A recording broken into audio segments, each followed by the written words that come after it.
right. All-Star Weekend. I don't know if you guys can hear the 12 o'clock bells going off. That means it's lunchtime in Japan. I like that, you know, back when I was in Zushi, the way they would do it, they had like a little 5 o'clock bell at the end of the day. Here they do one at noon.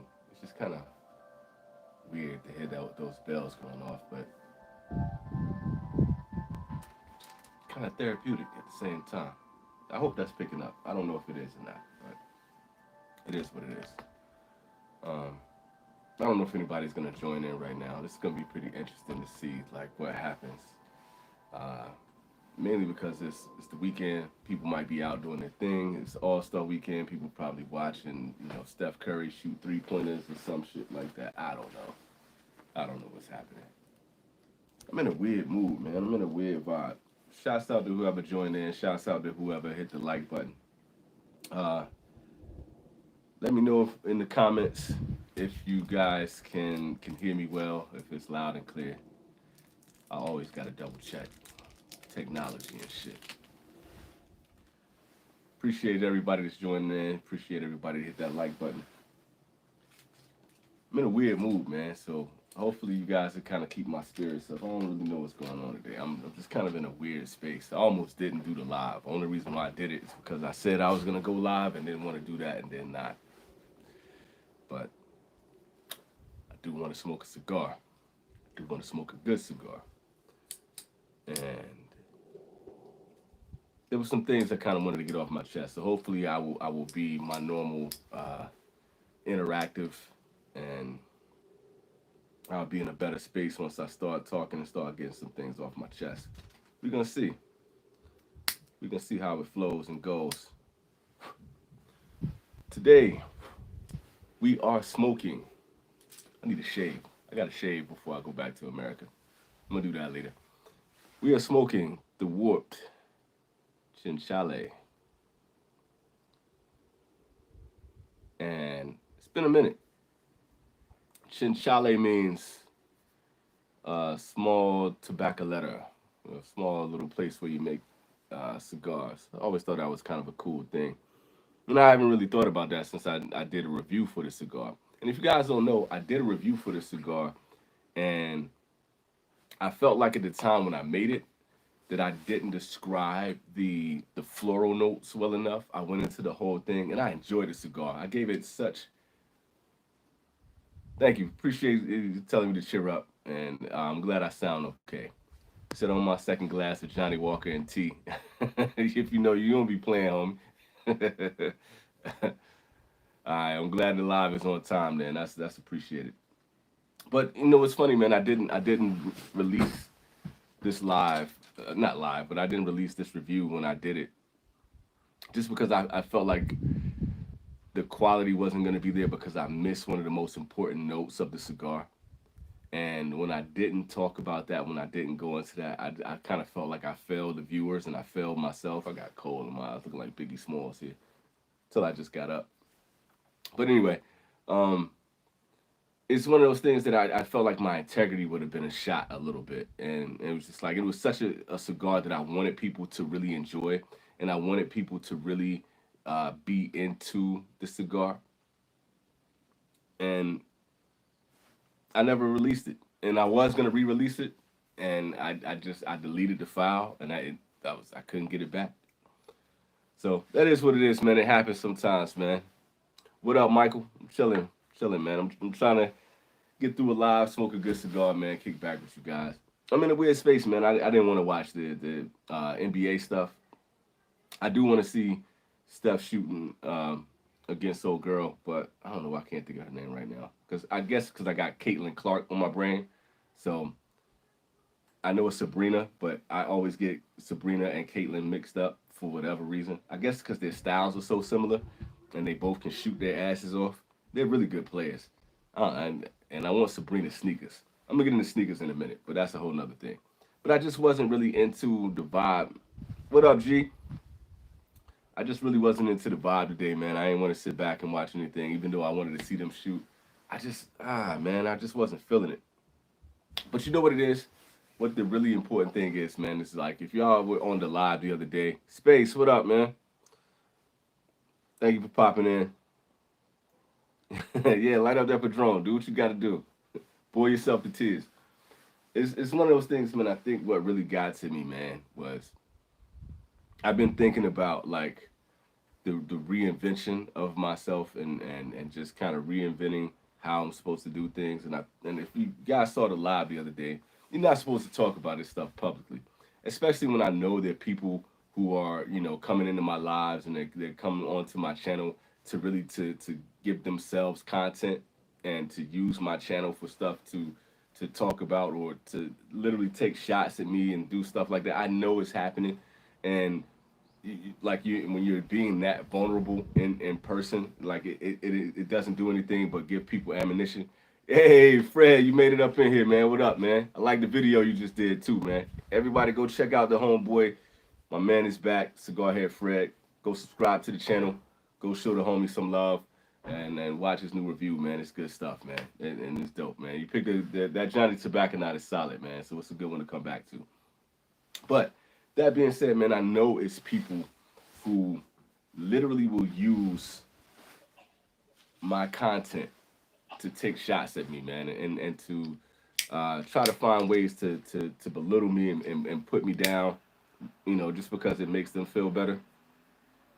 And it's just one of those things that, like, I really don't mind giving them fuel, but I don't like doing that for people. But, I'm an open book, man, and y'all know when I do Smoke Your Best Cigars and I do my lives, I talk to y'all about my real shit. I talk to y'all about stuff that really is important to me in life, man. And one of the things, man, is like with these new ideas that I have, it's been hard for me to pull the trigger and get myself settled in the point that I can bring it to fruition, that I can actually make the content that I want to make. And I think it's kind of weighing on my brain a little bit, and it's kind of stressing me.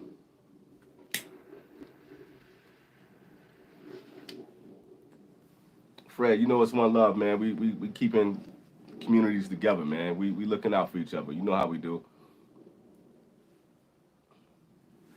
Appreciate you for locking in, homie.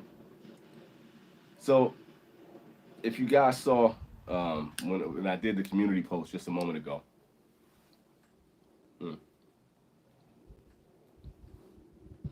honey sweetness right off the top. That's nice. I love this cigar.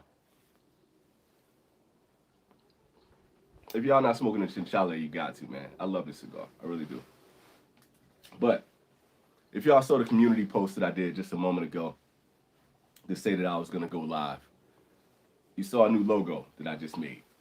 And so I honestly, I've been working behind the scenes. I've been putting in the work that's necessary.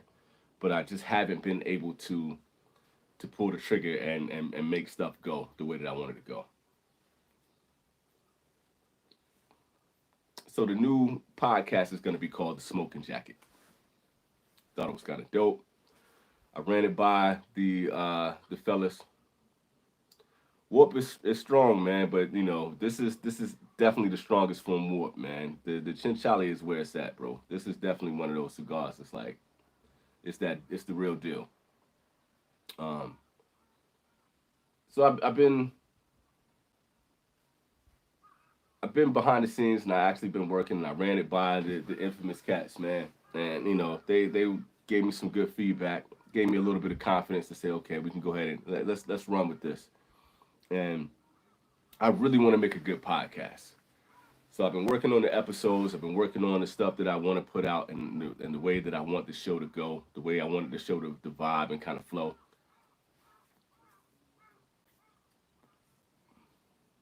So what I'm thinking about here is I'm giving y'all feedback on this, and y'all gonna kind of workshop with me right now.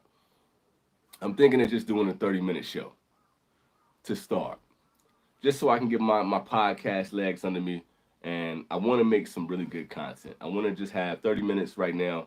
I'm gonna get to the point where I bring guests on, where I do more segments and all that kind of stuff. Once I get the technology down of how to actually do a really good podcast, I'm gonna do a video podcast. And I'm gonna simultaneously put the audio out on Spotify and Spreaker and what is that? Pocket Cast and all that kind of stuff. What do y'all listen? That's the other thing. What do you guys listen to your podcast? If you're listening to whatever. If it's true crime, if it's NBA, if it's NFL, if it's The Ringer, or whatever kind of podcast y'all listen to. Where do y'all go for y'all podcast? What is the location that it you know that you pull up? Is it Apple? Hey man, appreciate it, appreciate it. It just came to me, out of nowhere, man. And I wanted to do something that kind of felt like, Club Shay Shay. And I'm gonna get into the details of what I think about the show and where I want the show to go. Yeah, yeah, I rock with. That's funny that you said that. That because I was trying to get in the same vibe as Club Shay Shay and the Nightcap, man. And I like what Unc is doing right now, man. I think Shannon Sharp really got a good thing going. I hope he doesn't get oversaturated, kind of like Drink Champs did, um, because it's becoming so viral at this point. So, but I want him to continue to make a good show and continue the way he does and not let the show get blown out of proportion. But yeah, I agree with you on that.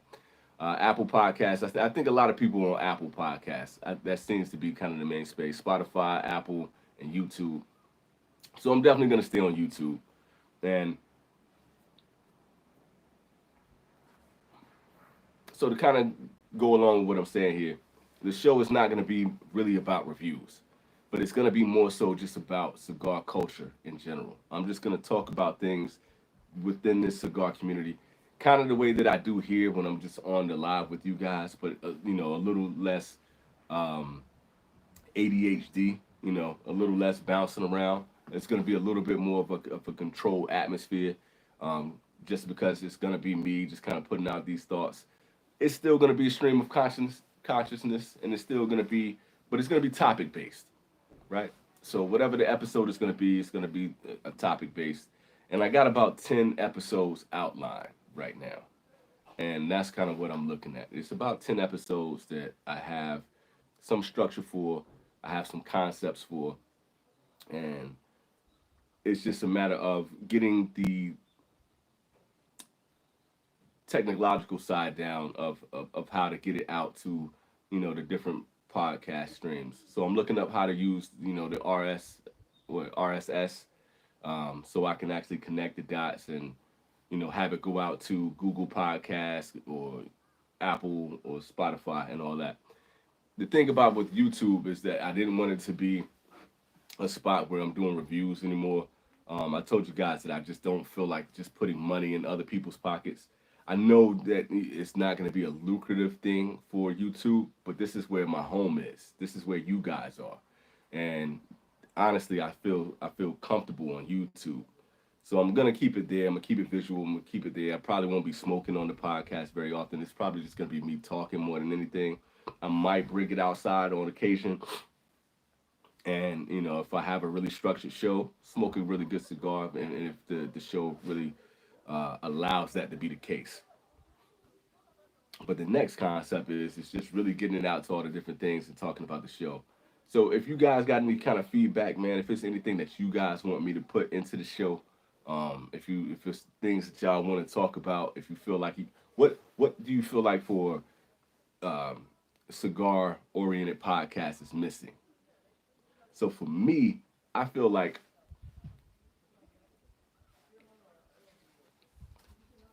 I feel like when we do the infamous show, I really feel like our camaraderie really makes the show. I feel like our chemistry really makes the show good. I feel like we effortlessly communicate with each other, and we effortlessly share feedback. We effortlessly crack jokes and make it fun. Like I feel like that is a natural thing. I feel like that's just how we are off screen, on screen, and I feel like that's what makes it really good. And we're able to talk about various topics and all that kind of stuff. But it's a group collective thing.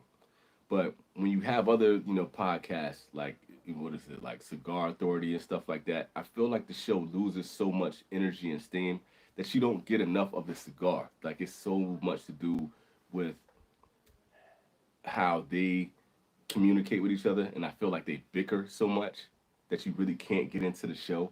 And I feel like they kind of like antiquated and curmudgeony, like they're just really old and just and not just in age. I'm an old dude myself, but not just in age. I just feel like the way that they approach cigars and cigar culture is really old. And then it just seems like it's a sponsored show. Like everything about the show, it's not really about you know, you want to bring in revenue, right? You want to be able to support your channel, but you just lose track of the show so much because it's all about, like, it's just advertisement after advertisement, and it's loud and it's obnoxious, and it kind of just takes away from the show within itself. And I feel like this has happened, with a lot of shows and some of the other, podcasts.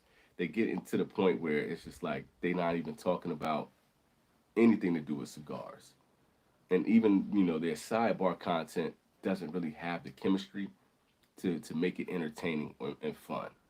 And that's what I'm trying to avoid. But I don't know how you guys feel about the podcast sphere. Do y'all even want a podcast? Does it really matter to y'all? It's just me because I guess I'm a podcast dude. There's something I'm looking for. Hey man, you're not super late, man. I just really started rolling. We only been going for like 15 minutes, so it's all good, fam. You here? Look, you look at the cigar. I just really lit up. You ain't missed much. He said a lot of cigar podcasts are mainly sponsored and worried about getting ads for money, and it's played out. But and it's funny, man, because it's a double-edged sword, Fred. Because it's like you got to be able to support what your craft, and you got to be able to support, being able to put the money into everything that you're doing. You want to be able to put food on the table, and I understand that. But there should be a way that you do it, that that your sponsorships don't take away from your content, because that's what people come for. People come for the content. They're coming for the cigar. They're coming for you as the personality, and they're coming for the information that you're giving out on your show.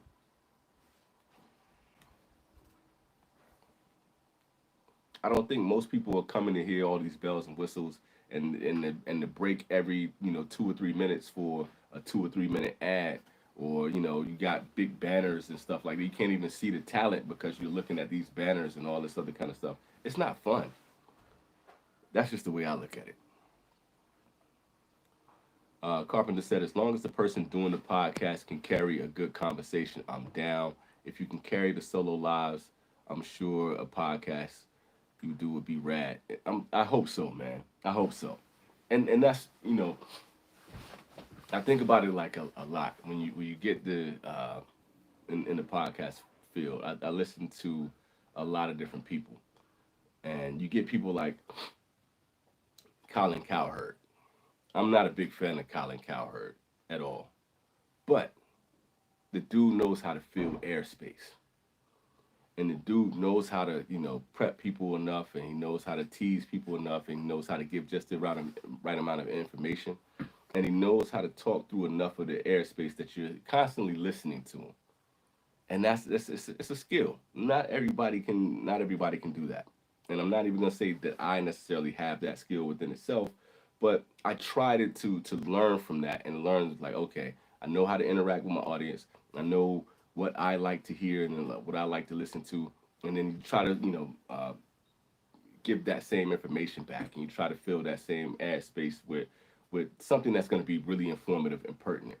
And if not, at least make it be entertaining. At least to get a laugh or something. You got to do something. And Colin can do that. I got to give it to him. He's pretty good at that.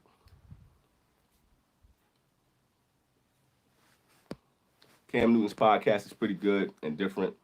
And I think you have just as much swag as him. That's a big compliment right there.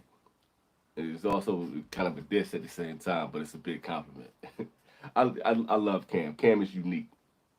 And I really, one thing about when I was talking about Colin Cowherd, it's the same thing with Cam. Cam really knows how to interact with his guests. Cam is really, really, really good at that, and it impresses me with his show because you got some people like you could have, say for instance, you could have Nori from Drink Champs. Nori doesn't know how to interact with his guests.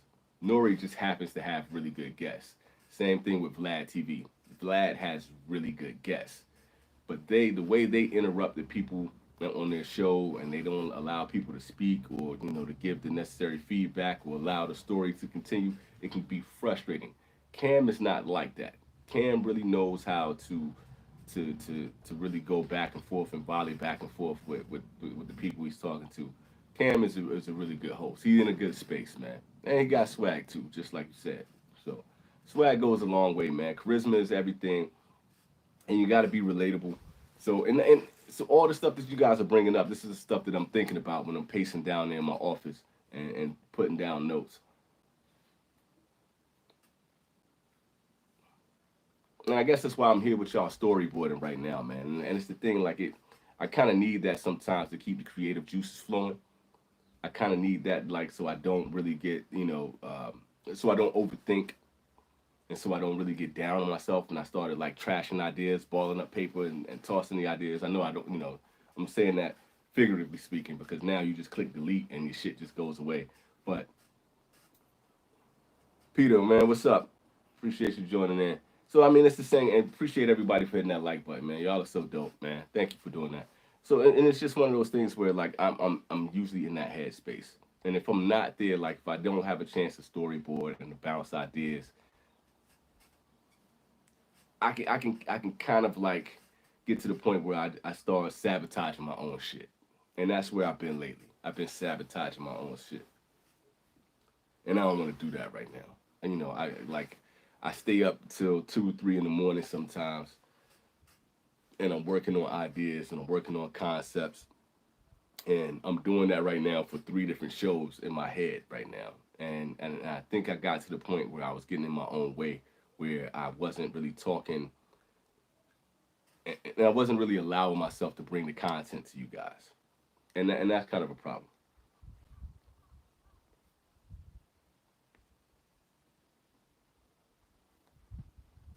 This is a well-made cigar, man. Look at this, man.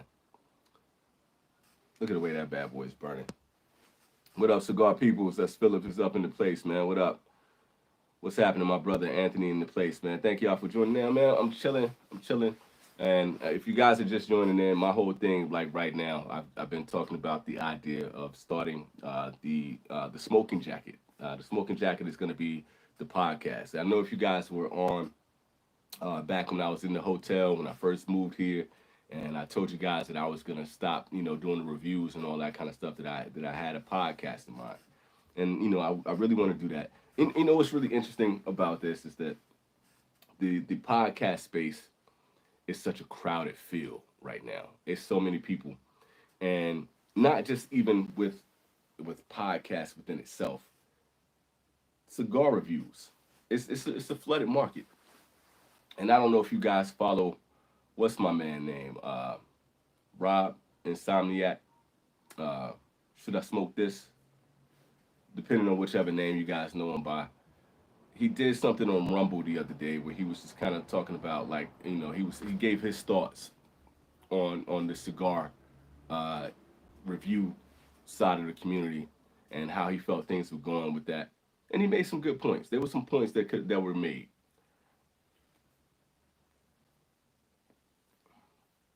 And he made some points about just how it's really saturated. The amount of reviewers has grown, and I noticed that too. But I also think that's a good thing. I think you need different voices, and you need different spaces within a voice, and not everything has to be a competition.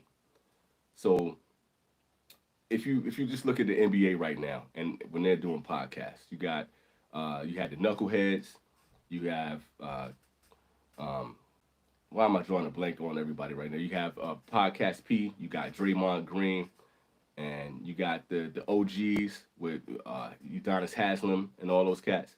And there's so many people in this field, but it's so many different personalities at the same time. And when you look at TV and movies right now, you got all these comic book movies. You got DC, you got Marvel, you got Sony, you got animation, you got all this kind of stuff. There's room for everybody. And I feel like a lot of people are trying to push people out so they have more space. They're like, yo, this is my thing. I'm a cigar personality, and it's too many of you guys in here right now. Everybody needs to leave.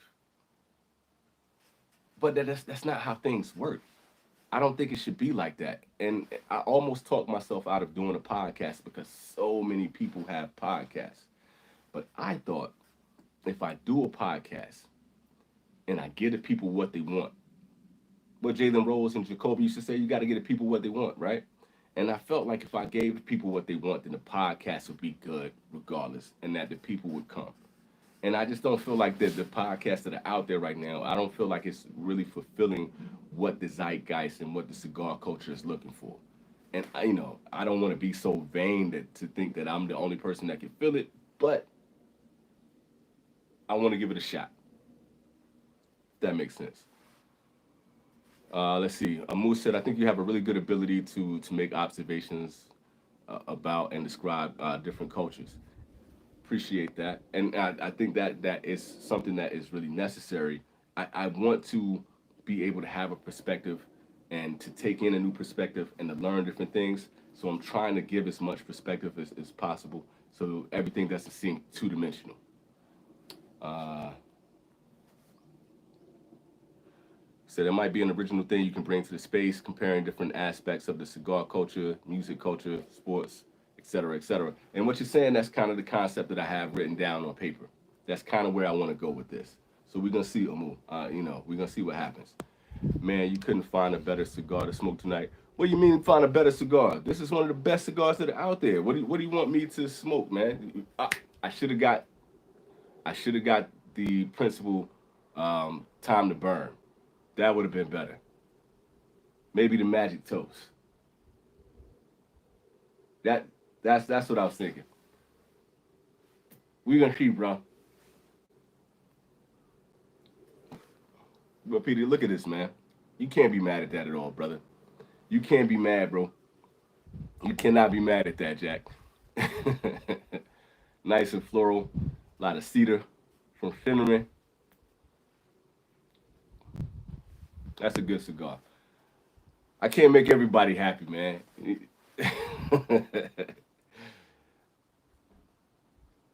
You got to touch, brother. Do you? Is that like the Last Dragon? You know, can I be Bruce Leroy in this space? That would be kind of dope. Just do the podcast and start glowing and shit. Catch a bullet with my teeth. Yeah, ain't no way I'm smoking another quorum. I can't even joke about quorum, Fred. I can't even joke about that. He said, I'm glad you guys will keep warped in business. Somebody got to.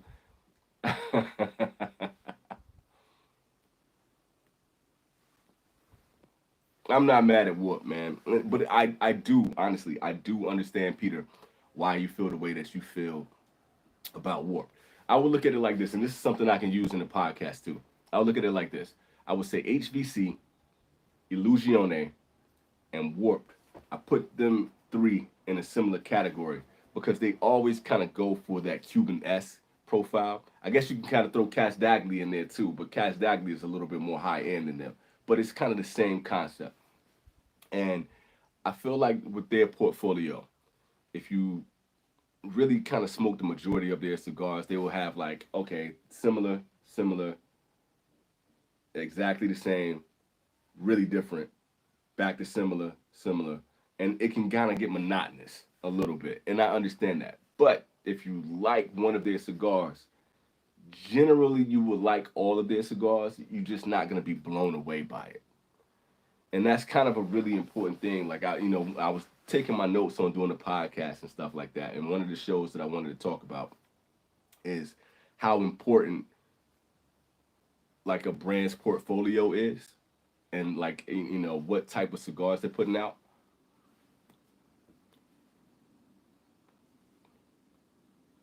And I don't think everybody can really be diverse in their blending or what they're choosing from their blends, and that's a difficult thing to do because I think some certain people, you get in a mood or you get in a space or you get in a palette where you're so used to what you really like that when you're making cigars, you're only going to put out like one type of cigar. And I think that happens with a whole lot of these brands, and especially with the brands that I just named. They kind of stick to like, oh, I want Cuban-esque, So they don't really, diversify their portfolio. They don't have a lot of like, okay, this Maduro is sweet and spicy, and this Maduro is really earthy and coffee based. This, Habano is going to be my spicy blend. It's going to be, my blend that kind of gives you that sharp, woody profile. And then they go over here, okay, we're going to do a really smooth Connecticut. And a lot of people can't have that kind of diversity, and because they don't have a diverse palate. You feel? So I kind of feel like when you get into warp illusione, that you can kind of get stuck into a rut, and it might bore some people. So I get you, man. That, and that's kind of something that I want to expound on a little bit later down the line. We're gonna see how that works out. I said if you know, let me see. Hold up. Let me not skip people. Let's see. I've heard that the chinchalle is similar to the Andalusian bull. It's similar. It's similar. I talked about this on the last live too. That I slightly differentiate them a little bit. I think this is a little bit more floral, but they kind of fit in the same pocket. So that's not wrong at all. Uh oh, allergies. Excuse me.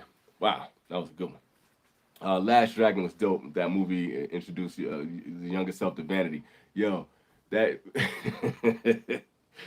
a lot of people got introduced to vanity from there, man. I always think about that Nas bar from The Message when he was talking about vanity, man, because everybody had that same vibe with vanity, man. You ain't alone. You saw how Prince was over vanity, so it is what it is, man. You ever purified yourself in the waters of Lake Minnetonka?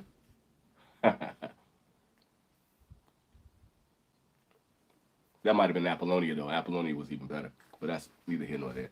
All right. The chinchale is not like the bull. I keep hearing that, and they're way different. I enjoy them both, but they're different, but for different reasons. And I agree with you. They're different profiles. I still would kind of classify them as similar, but not the same. Um, man, because I was trying to figure out which one I wanted more, and I like them for different reasons. So I don't know. The cigar, Vitolas are completely different from one, but I can kind of see why people can connect those dots. I get it. Smoking my first Padron Black right now. Pleasantly surprised at how much I'm liking it. I'm not. What kind of profile is it giving you, man? Is it giving you like that kind of dark, creamy Kahlua kind of thing? Is it smooth? Because I would expect that to be surprisingly smooth. That's what I'm expecting, and I don't always get that from Padron, but I'm expecting that to be the case for the black. So you let me know if I have the right idea. I'm here enjoying the EP Carrillo Allegiance. I'm not mad at you, man. Y'all know I've had my history with that cigar, but I actually don't think it's a bad cigar. I don't think it's a great cigar, but I don't think it's a bad cigar. And when I was talking about the whole thing with with the a line or a portfolio being able to diversify, I think EP Carrillo did a good job with that, considering that the La Storia, that the Encore, now the Encore Dark, is that what it is? Is the Encore Dark or Black? And then the Pledge, and then the Allegiance. So when you think about the quadrilogy as a whole, I was just joking with my wife about the Planet of the Apes, and she fucked up the word quadrilogy, and it stuck in my head. So my bad on that. But staying on topic, I think he did a good job diversifying that line. I think he did a really good job making that line to say like, hey, I got a profile for just about everybody in here. And now that he has a dark, I was gonna say he needs a really good Maduro to go with that, and bam, So the dude knows what he's doing. I can't knock EP, for that, man. The guy's a legend. So that being said, man, I love you guys are really chopping it up right now, man. Look at this. It got 18 likes up here, 20 people vibing, and y'all killing me with the comments right now. So keep rolling. Thank you. This is what I needed. So let's not forget to show our support and hit that like button. See, my man. Thank you. Much appreciated. Let's see. They said the bull doesn't hit like it used to when it won cigar of the year for me, bro. It's kind of funny that you say that, Fred, because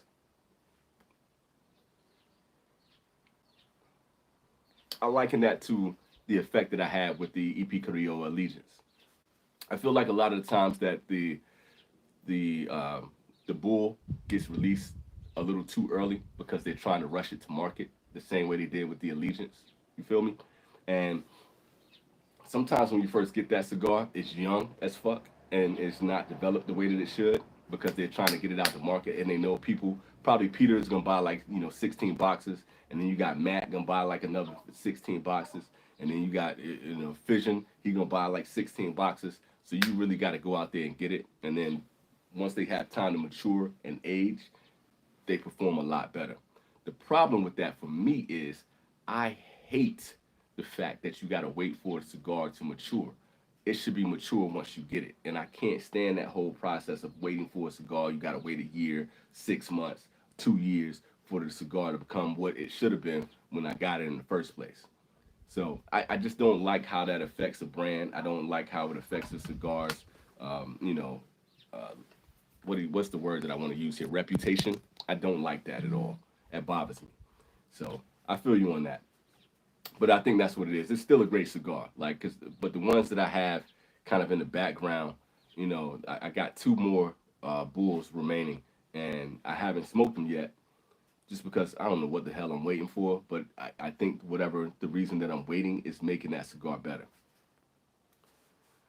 Philip says the way you bring movies and music into the conversation is great, and I try. I think pop culture is important, right? I think it's the way for all of us to connect, and all of us are gonna sit down and catch a movie from time to time. All of us gonna sit down and listen to some kind of music, and all of that is mood and entertainment based. And that's what these cigars are for us too. It's part of our entertainment. It's part of our mood. It's part of our vibe. So I figured like connecting those dots gives you something to kind of connect to, just as an audio file. If you're gonna listen to my strange voice speaking all the time, I gotta give you something to connect to. And I want to be that same dude that if y'all see me at a bar, or look at how this cigar is smoking, man. Look at Peter. How can you hate on this, man? But if you guys bump into me at a lounge, or if we at a bar or a hearth or something like that, like that's gonna be the same things that we would chop it up about. That's the stuff that we can put on the table and everybody can unpack and everybody can get the same vibe, and it keeps me entertained too. It's just the stuff. This is how I can just vibe and connect with y'all. It just makes it fun to me. So, and Philip said the pledge is better. I think the pledge is better too. That's my favorite out of the line. But I know some people love the La Historia. I love the pledge. The allegiance is cool, but it's good to have a lot of diversity within that. He said lots of chocolate, creamy, pepper, waffle cone, aftertaste. I'm not mad at that either, man. That sounds actually damn good. So I wouldn't hate on that at all. Hopefully I get around to it, man. I'd like to try that one sooner or later. I know if I go on Neptune, it's gonna be hard to find that. I love smoke. I love blowing smoke. I love watching the smoke. That's probably like one of I gotta put this in a note too. But that's one of my favorite things about like this cigar. Like when you got a nice chewy smoke profile or a good body to your cigar. God damn, man, it's just so fun when you can blow smoke rings and just blow. I love to see the smoke fill the camera. That's fun to me, man. Does anybody like have fun with that shit too? That shit gets me excited, yo. Um, he said just waiting for something worthy of taking 1/8 of your day to celebrate. Yo, really, dude, because you gotta have time when you got the bull, man. You gotta have time with the bull. That's for damn sure. El Oso, Soccer Khan, and the bull. You gotta have time. You gotta really be able to kick back and enjoy. You need something good to drink. You don't have to worry about the kids or the wife or work or nothing. You need time to vibe. I totally agree with that. That you are 100% on that, homie. Sorry if I sound nasally, man. My allergies are kicking my ass right now. Been kicking my ass all week. When's the last time y'all went to a movie theater? It's been over 10 years. 10 years. I can't do like I look. I love the movie theater, man. And that's something I hope it never goes away. Certain movies, it's like music, like go-go and soca music.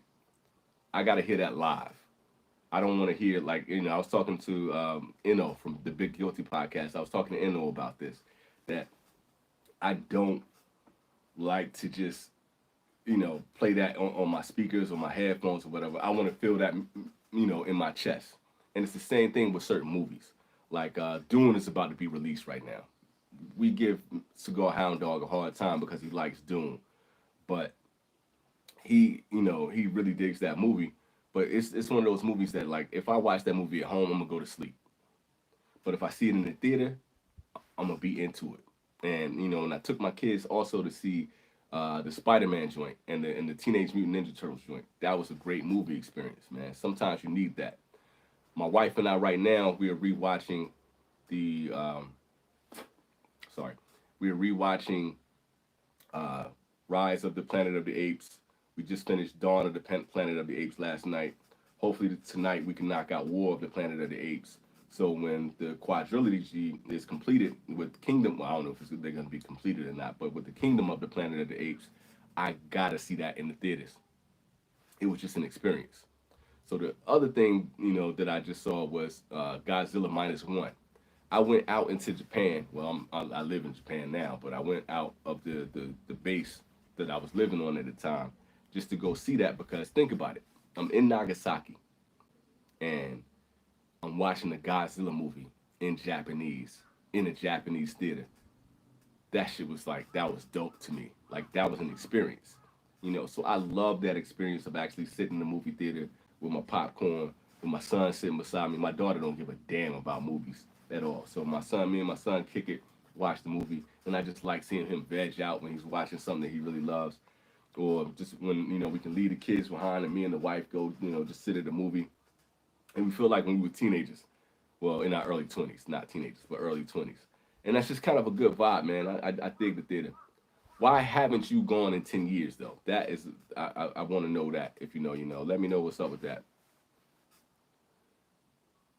The Pledge and the Sir Jordan size is fantastic, and I think that was the first one that I had, Fred. And I agree with you, man. I love that cigar, and it's funny to me because I put the Melanio, the Pledge, and the Asian Room Quattro in the same category. And I know Asian Room Quattro doesn't get a lot of love. I know people, especially DJ hates that cigar. I don't hate it, but that once again you see that I group cigars and I try to put them in a similar pocket. I put them all in the same, but for me,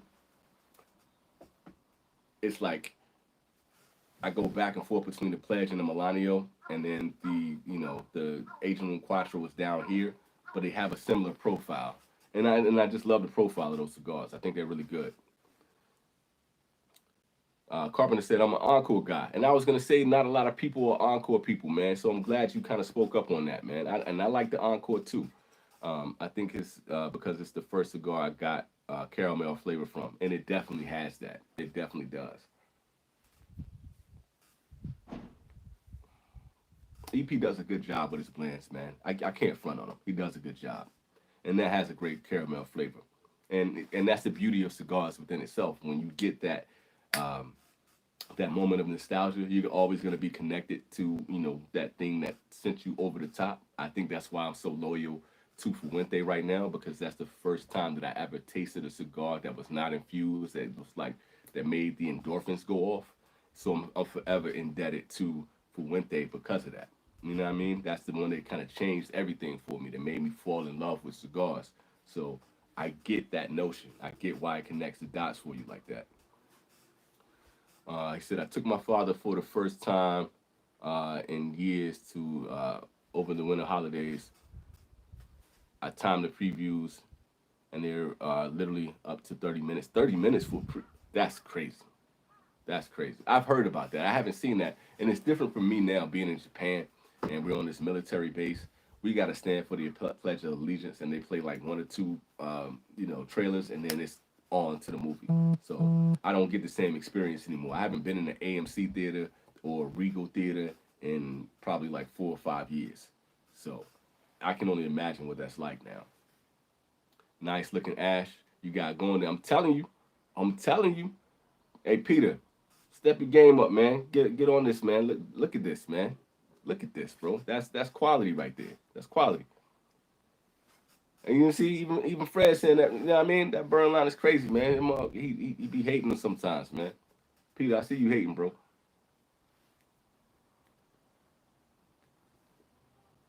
Watch it drop off now that everybody talking about the ash though. Quincy's up in this place. What up? What up, man? What's the knowledge? I don't know, man. Today's knowledge, man. I'm gonna give you some knowledge in mathematics. I don't know. I ain't got shit today, man. My brain ain't firing. We just having a good time, man. I'm just trying to chill with y'all, have a good live, smoke a good cigar. Y'all, you know the math. Let's see. Keith is up in the place, man. What up? Just finished dinner, heading out to the garage so we can soon with the stick. Join the herd. What you smoking though? What you gonna light up while you in the garage, man? Let me know. Watched the Goofy movie tonight with my boys. They had a blast, man. Oh man, that's a good one. That's a classic too, man. That's really a classic. And that's kind of man. See, that's what I'm saying, man. That's kind of the cool vibe, man. When you can find the stuff that you and your kids can connect to, and getting them into something that probably was a part of you, growing up and connecting with a movie. Like, what's real funny right now? This is gonna be crazy. My daughter, I just told y'all she don't like movies. So we take her to the movie theater and she get distracted and she want to go home, especially if it's any kind of violence in there. She's done. She checks out. She's done. But she loves Bruce Lee. And y'all know me, I'm a diehard Bruce Lee fan. So I put her on to Fist of Fury. That's the only thing that she will watch right now. She knows the movie inside and out. Do the same thing that I do. I'm talking through the whole movie. Mr. Suzuki, isn't he your chief? Whenever you're ready, I'll take on any Japanese here. Like, and she knows the whole movie inside and out the same way that I do. And it's just it's love, man. And so when you connected with the kids like that and you vibing like that, man, that's what this whole thing is all about. And in the same way, that's what I was saying earlier, like just trying to be relatable and trying to like I'm trying to give those same moments and connect with y'all and learn how y'all vibe with your kids and y'all learn how I vibe with my kids and all of that stuff is a part of this whole culture. That's what you do when you smoke cigars. You sit back and you talk about this kind of shit. Also, that's what makes Cigar Done Bandit really good, man. To see you, Felipe, and Roger just chopping it up, having a good time. The sidebars are entertainment. And so you're able to talk about and figure out the cigar that you guys are smoking. And then at the same time, go into the. I just thought about something. With your Cigars Done Bandit thing, too. I just connected a dot. But I'll get to that later. But anyway, man, that's the vibe, man. And I love it that y'all do that on the show, and it's fun. It keeps me entertained. He said I'm excited about Doom. I wasn't, but I am now. Now I don't know if you like are on YouTube like I am, man. I watch a lot of movie reviews, especially since I'm trying to work on my own movie review channel. Um, all the people talking about Doom and like giving it so much high praise, they're saying that it's better than the first one. I hope it's better than the first one. Please let it be better than the first one. But they're saying that like this is the best sci-fi thing that's out right now. It's gonna be hard to top, Kingdom of the Planet of the Apes, but they're saying really good things about Doom. So I'm kind of excited to see it too. I haven't even watched the trailer for it. I just been watching people like the feedback from it.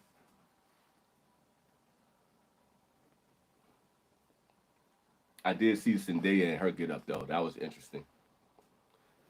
He said, if you remember, I grew up in Fresno. Yeah, the people in that city ruined a lot of things. Yes, they do. And I totally agree with you on that. I'm naturally not that social, so I'll take a good home theater over a Fresno spot any day. And I'm trying to remember, like, when I was in Fresno, which theaters did I go to? I went to, um, y'all bear with me for a second. I gotta go back about 4 or 5 years. There was a Regal Cinema that was connected to the mall. I don't remember the name of the mall. It was the mall that kind of went down. It's like it's not a lot of people that go in there. It's on that main strip in Fresno. I tried to block a lot of Fresno out of my brain. I'm not joking. Like a lot of it is blocked out. But there was I think that one was AMC. I think that was an AMC theater. And then there was another one that I went to. Uh, that was the bigger one. That was all the way on the northern. It was in North Fresno. But the AMC one, they switched up a lot. They put the real comfortable chairs in there. Um, but Fresno is just a hard place to live, man. It's a hard place to be. So I do remember that she was saying that, man. It's tough. So I don't blame you for doing the home theater. I did like my house, man. When my first house that I lived in when I was in Fresno, we had like a Meyer lemon tree in the back. We had an orange tree in the neighbor's yard that I used to steal their oranges. I love oranges, if y'all don't know. And then we had a gold, it was a white gold grapefruit tree in the backyard, and the kids had a tree house in the back, and that was just such a good vibe. But my neighbors were meth heads. I don't think I ever tell y'all the story about when I got bitten by a dog in Fresno. If I didn't, put it down in the comments. If I never told y'all that story, if y'all want to hear it, I'll tell you. It's like Fresno was wild. I had a rough time when I was there, man. So I feel you on that, dude. Let's see. My man Philip said I bought the CAO. There it is. It's gone. I bought the CAO Amazon Basin 24. I can't wait to try it. I've been hearing that this year's release wasn't as good, but I don't know if I believe that right now. Especially with the fact that I just had an Amazon Añejo just the other day, and that thing was beautiful. It was such a good cigar. So I hope that was. I hope the experience is what you were expecting on that. I do love that cigar, though I haven't had the 2024 version. I'm sitting in the sun. I'm cooking right now. I thought it was gonna be cold out here. I'm cooking.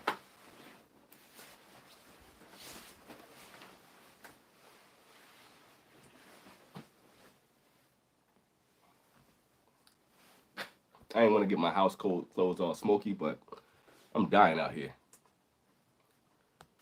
All right. So anyone else in the chat smoke pipes? I know Peter from Cigars Unbanded is in the pipes right now. I don't do the pipe thing. That's really not for me. Manchester Mall. Yep. Yep. Yeah, that's the one I went to a lot. Dude, I got so many stories about being in that area in that part of town, man. God knows. And that place has like the worst Dollar Tree that I've ever been in my life, man. That place is like a hellhole. It's a hellhole. And they got that whack ass Planet Fitness in there too. Ugh, I hate that place, man. I really hate Fresno. I'm not playing. Let's see. Keith said he got the Patoro TB to light up. That's what's up. You know you're doing well when you got a Patoro in hand. Nothing better than a tree house with your kids. Yeah, man, I miss that tree house, man. I miss that house. I miss that part of the neighborhood, man. That was the only real place that I really fell in love with while I was there, man. But my neighbors had to fuck that up. Uh, I wish I had a tree house when I was growing up. We tried to build one as kids in the neighborhood. It just didn't work out very well. But and plus, I lived in an apartment complex. We was doing the most, man. Let's see. Cigar Head Fred said the Aventura, the King's Gold, is another slept-on cigar, in my opinion. Dude, I was just talking about Aventura recently, and that's really one of those brands that people really need to pay a lot more attention to. Just in general, they got a really, really good portfolio in general. But that King's Gold and the Queen's Pearl probably might be the top of the line of all the stuff that they have. I sent Peter some Aventura, man. I don't know if he ever got around to smoking those, man, but I really dig that. Um, but that Queen's Pearl Lancero and the King's Gold are my favorites out of that line. And that's going in the podcast too. I'm gonna talk a lot more about that, so I don't want to go too much in detail right now. But Fred, I 100% agree with you on that. 100%. The Navigator is really good. The Conqueror is really good. It's a good brand, and but that King's Gold, super flavorful. And I know I put those in some of the top tens before. I know, and I used to talk about the Queen's Pearl a lot. But if you're doing some reviews, man, with your reviews going, you should light some of those up for your reviews, man, to put people on. I think that needs to go more into the zeitgeist right now. People need to talk about that a lot more. Uh, he said I smoked the kings and queens, but we're good. But I enjoyed the queen more. That queen is crucial, man. It's crucial. I kind of go back and forth. But God, man, I like both of them, man. So it's hard for me to say, but I feel you on that. I can't really argue with that at all. Right now, yeah, man. You said that, am I a full time stay at home cigar dad? At the moment, yeah, I am, and that's kind of been it's been a transition, you know. It's been a transition, but it's a good thing, and I'm not mad at it, man. It's like the position my wife is in right now is enough to really like to hold us down for the most part, and we've been going back and forth because I miss work, honestly. I miss my career, but also when I was in the other part of Japan, I was working part time, and I miss being in that environment to have coworkers and to have leadership qualities and stuff like that. I do miss it, but at the same time, the other side of being home with my kids and being able to spend quality time with them, and it's kind of weird to be in a position where it's just like kind of they rely on dad. That's it's a odd thing, and but it's a beautiful thing too. Like developing that trust with my kids to make sure they got everything they need, and teaching them how to be adults, and teaching them like uh, teaching my kids about culture and teaching them different languages. My daughter's my athlete, so she and I go and we hoop a lot, man. Taking them to the sports events and teaching them how to swim and how to clean the house and all that kind of stuff. It's kind of I'm amazed at how much I dig the nurturing side of being the stay at home dad. So it's kind of a double edged sword. Me and my wife go back and forth all the time. Like I'm so used to being a breadwinner, and I'm so used to being out and about and doing stuff like that. But the other side of being home and and teaching the kids how to be people, it's just as rewarding. So it's kind of an interesting thing, man. It's like you got to put your pride aside. Honestly, you do have to put your pride aside a bit. But when you find that reward in there, it's dope. And I'm taking pride in that a lot, man. And it's like being the one that I take them to the bus stop. I pick them up when necessary. I'm going to the schools. I'm talking to the teachers and all that kind of stuff. I'm kind of digging that vibe. It's kind of a cool thing. And I think being that I lost my pops at a long age, it kind of makes me feel a lot better to be present as dad and be home as dad a lot more. I kind of like being a cigar dad. I kind of dig it. So they're coming out with a shorter version of the King's Gold, more affordable, and it's like the same size as Saka's Popetta. I'm here for it, man. Honestly, that's one of those brands that's like when they release something, I'm with it. It's like Principle. When they release something, I'm with it. Foundation. When they release something, I'm with it. Dumbarton. When they release something, I'm with it. Crown Heads. When they release something, I'm with it. I put them in that field. Cavalier. When they release something, I'm with it. I put them in that whole brand of cigars, but I'm waiting for them to release something. So I'm here for that. I didn't know about that. I haven't really been checking Half Wheel or Cigar Coop and checking a lot. I'm gonna get into that now that I'm doing the podcast. I'm gonna get back into that again. But that's good. I love to get info from y'all like that, man, and that makes me hyped that Aventura is doing something new. Said nice, really enjoyed the short Robusto. Looking forward to trying the torpedo. All right, so let me tell you this. This right here is my stay-at-home outfit. When I'm just at home, this is what I wear around the crib, and I've been doing it for quite a few years. This is my second set. You can see how worn it is. I worn it out and lost all the color and all that kind of stuff. So when I'm just chilling at home, my kids had a 4-day weekend. Friday, Saturday, Sunday. Today is Sunday for us. Yeah. Tomorrow is Monday, and we got, is it President's Day? I think it's President's Day. That's the holiday. So, they've been home they downstairs right now playing Roblox or some shit like that. So when I'm at home, this is what I rock, right? So I don't waste my clothes and shit. This same outfit, I'm gonna put up pictures of this shit later so you guys can see.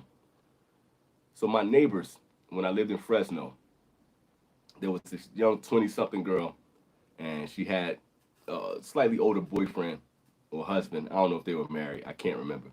But this dude, I don't know if he was like a bulldog or if he was like a skinhead. I don't know what the fuck he was. But he had the tattoos on his knuckles. He had a tattoo around his chest, and had his head was shaved. And when I first got there, they were cool. Everybody everybody was in everybody was good.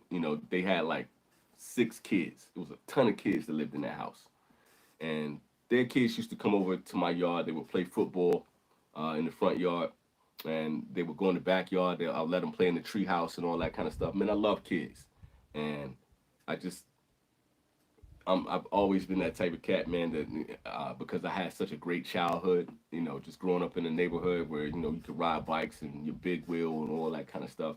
So I love to see kids mingle, especially when they got diverse backgrounds and all that. I love to see them gel. So they used to come over and play with my kids all the time. It's good vibes. So everything was cool. They had this pit bull named Zeus.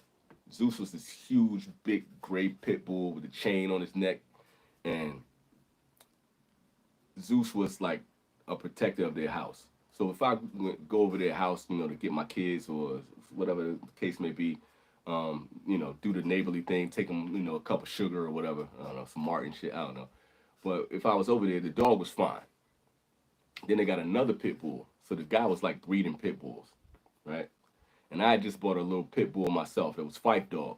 I named him after, Tribe Called Quest. So I had a tiny little pit bull. So the big pit bull, Zeus, used to try to get to my little pit bull.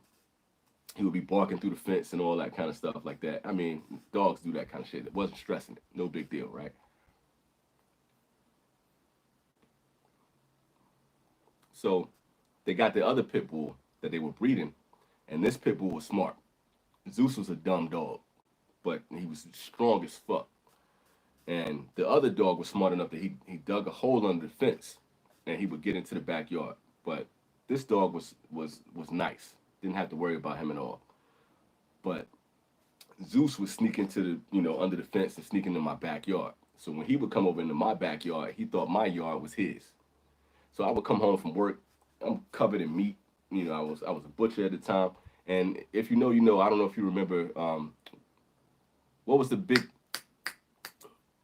Was it Central Meats or some shit like that? I told you I blocked everything out. I think it was Central Meats or whatever. It was the largest butcher shop in all of Fresno, and they had one in Clovis, and they had one in Fresno, and that's the one I used to work at.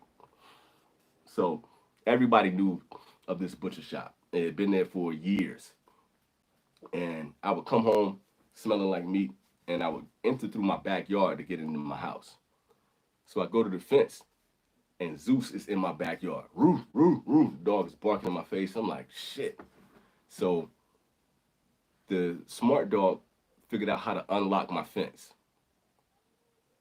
So when I'm about to go through my fence, Zeus is pushing his way through. So I had to push it with my foot, and I locked the motherfucker like with my foot. So imagine you got this probably 80, 90-pound dog pushing on the fence, and I'm holding it with my foot. I don't know if my front door is locked or not. And it more than likely was, being in Fresno. So I'm like, I'm stuck holding this fence with the dog pushing, trying to get through and trying to attack. And I'm wearing this same outfit, right? And when the dog comes, like the dog is trying to get through, and I'm trying to figure out like, how am I gonna get to my front door, get it unlocked in time so I don't get attacked and mauled by this big ass pit bull named Zeus? So I figured out that I gotta let go of the fence and just hightail it around my car and run into the house. The dog chases me, and right when I'm about to get to the door, it grabs onto my pant leg and rips that shit off. And luckily the door was unlocked. So I get in, I'm safe. Talk to my neighbors. I tell my neighbors about it, and they're just like, "Hey, we're sorry that happened." I'm like, "Look, it's all good. Y'all neighbors, it's cool, but we got to fill in this fence, and I got 2 babies, man. Like, I can't have this pit bull, trying to come through and get to my dog and trying to get in my yard. Like, we got to do something about that." "Oh, we'll take care of it. Everything is gonna be fine. Everything is gonna be cool. So in my backyard, I had a garage, and that's where my laundry was. So I had my little baby pit bull, Fife, sitting in the backyard one day, and I'm going to take the laundry out. So I got, the laundry basket in my hand, and I walk out my patio door, and I'm going outside, and Fife is just sitting there like in the middle, in between me and the garage. And you ever had the feeling like somebody's watching you, like you know that something is watching you. So when I walk out, I look over to my left, and Zeus is sitting in my yard. Now right now he's not paying attention to me or Fife, but I could feel there was a presence there. So I'm like, fuck. My babies are in the crib. So my daughter at the time, she had to be like maybe a year and a half, something like that. She was tiny. She was just learning how to walk. So I'm going to the thing, and I see Fife is right here, and I see Zeus over in the corner. And I'm like, if this dog sees me, I'm in deep shit. It's over. I don't know what the fuck is gonna happen. So I'm creeping, and I grab Fife by the collar, and I'm holding this basket of clothes in my hand. And as I'm doing that, my daughter opens up the screen and says, "Daddy, what are you doing?" And Zeus goes, "The fuck?" And he sees me, and he beelines it towards me. Whew.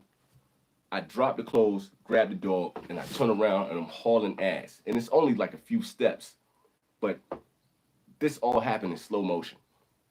So I drop the joint, got the dog, throw the dog in the house, and push my daughter in the house. And at the same time, I'm trying to grab the patio doors to pull myself in. So my foot that is back, the dog grabs onto my heel, and he's just pulling, shaking, and pulling. I'm screaming like a bitch. I'm screaming like the dog got my foot and it's just ripping my foot to shreds. And the little kid that's next door, one of the neighbor's kids, hears me screaming. He hops over the fence and he sees me and he sees the dog, just pulling and dragging me. So I'm trying to protect my kids. I'm trying to close the screen so the dog, if the dog gets on me, it is what it is. I'm gonna fight to the death right now to protect my kids. But he's not letting go. Back in the 80s and 90s, they used to say like, pit bulls had like a locked jaw and they would lock down on you because their bite force is so strong. So this thing is holding on to my leg and it's ragdolling me, right? So the kid hops over the fence. He calls his dad and the dad whistles. He gives a whistle and the dog lets go and just goes into a submissive position. I drag myself in the house. Foot is ripped open. And I'm just like, I had to go get stitched up, all that kind of shit. So I talked to the neighbors, and they're all well and good at first. She's coming over to do dishes since I can't go to work. I can't stand up and cut meat because my foot is ripped open. And long story short is they stopped taking care of the fence, and they stopped like taking care of the dog. So the dog is like getting out. The dog is like breaking out of the window. The dog is walking all around the neighborhood and shit like that. And I'm just like, yo, this dog is dangerous. This dog is dangerous. So I keep trying to go. So now I'm having arguments with them on a regular basis because they're not trying to take care of this fucking dog. And I tell the lady one day, like her husband comes over, dude with the tattoos. He take his shirt off. All right, I'm not a big dude. I trained in martial arts most of my life. I'm not scared of no fucking body. Not because of martial arts. It's just like I've been through it. I done seen just about everything. I don't care about your tattoos. I don't care if you've been to prison. I don't care what your background is. I'm not backing down from you, dog. You just don't think because I'm a nice guy that I'm just gonna be like some pushover. That ain't happening, cat. You can come in my yard, and I told him I was like, yo, look, you got your side, you stay on your side. I stay on mine, but you don't want to rump with me, kid. Like we can scrap right here, but I got a family, man. Like you go back on your side. So things get really bad. So in that time frame, I walk in the house, and I told the people, I was like, yo, if your dog is in my yard again, I'm gonna shoot it. I don't own a gun. I don't like guns. But I was gonna get one because I had to take this dog out because my kids are in jeopardy. My kids were like 3 and a year and a half at a time, like they were babies. So I'm like, yo, man, I can't let something happen to my kids. So I told him my exact words like, yo, if your dog is in my yard again, I'm gonna shoot it. So I go back in the house and I tell my wife, I'm like, look, the police are about to be here. I know they're gonna call the police. Bing bong, and the minute that they said that the wife was in the house, she called the police. So the police come up to the door, and they're talking to me. They're like, what's going on? Mr. B, what's happening? So I'm explaining the whole thing, and I'm like, look, man, these my neighbors, they off their rocker. I don't know what the fuck is going on with them. They got this crazy pit bull. It's endangering the whole neighborhood. It's getting in my yard. I can't come home from work. I can't go out and do laundry. I can't let my kids go out and play right now because they're at risk. And they were like, okay, but what about the kids? I'm like, what about the kids? I was like, their kids are fine. I love the kids. I love the neighbors' kids. They come over, they play football in my yard, they play in my treehouse. That's fine. I don't have. They was like, so you didn't say that you were gonna shoot their kids. The fuck? What? What? Why would I ever? Hell no. And they were like, okay, Mr. B, you have a good day. No problem. They go and they walk back to their police car. In the time that they're getting back to their car, this lady comes running out of the house. She's falling all over the yard. Oh my God, he said he was going to kill my kids. Arrest him right now. And this is the type of shit that I dealt with in Fresno all the fucking time. Because everybody there is on fucking meth. And it's like the Breaking Bad episodes all the time. So I had to get a lawyer. I had to do a whole thing. It was a whole song and dance. Luckily, we had to move out of that place, and we ain't had to deal with them anymore. My dog survived. My kids survived. I can walk. My foot is not totally ruined. But it was about to get really bad between me and them over that damn dog. So that's what happened with the crazy pit bull situation. That's just one of the stories that happened while I was in Fresno. I just had to tell that story, man. So I'll put up pictures later, so I'll show y'all my pant leg and my foot after that dog got to me. I'll put it up in the community section later on after this. So, yeah, it was always a thing. I really was going to get a gun. I hate guns. But in Fresno, you almost got to be packing.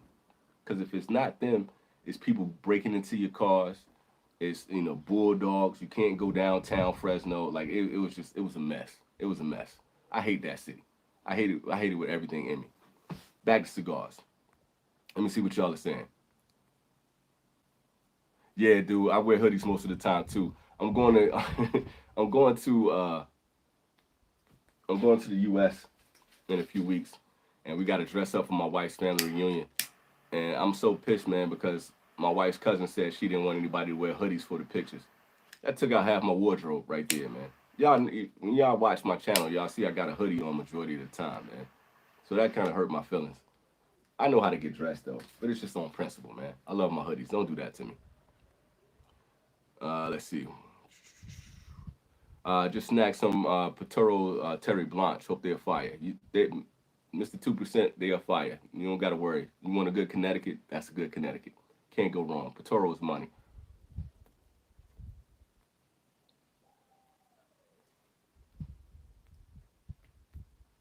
Had to relight this, sorry. They are so good, man. Lanceros are a bomb. I got attacked by a dog delivering pamphlets for a hardware store growing up. Lifetime PTSD. Yeah, man, it stays with you. That's the crazy thing.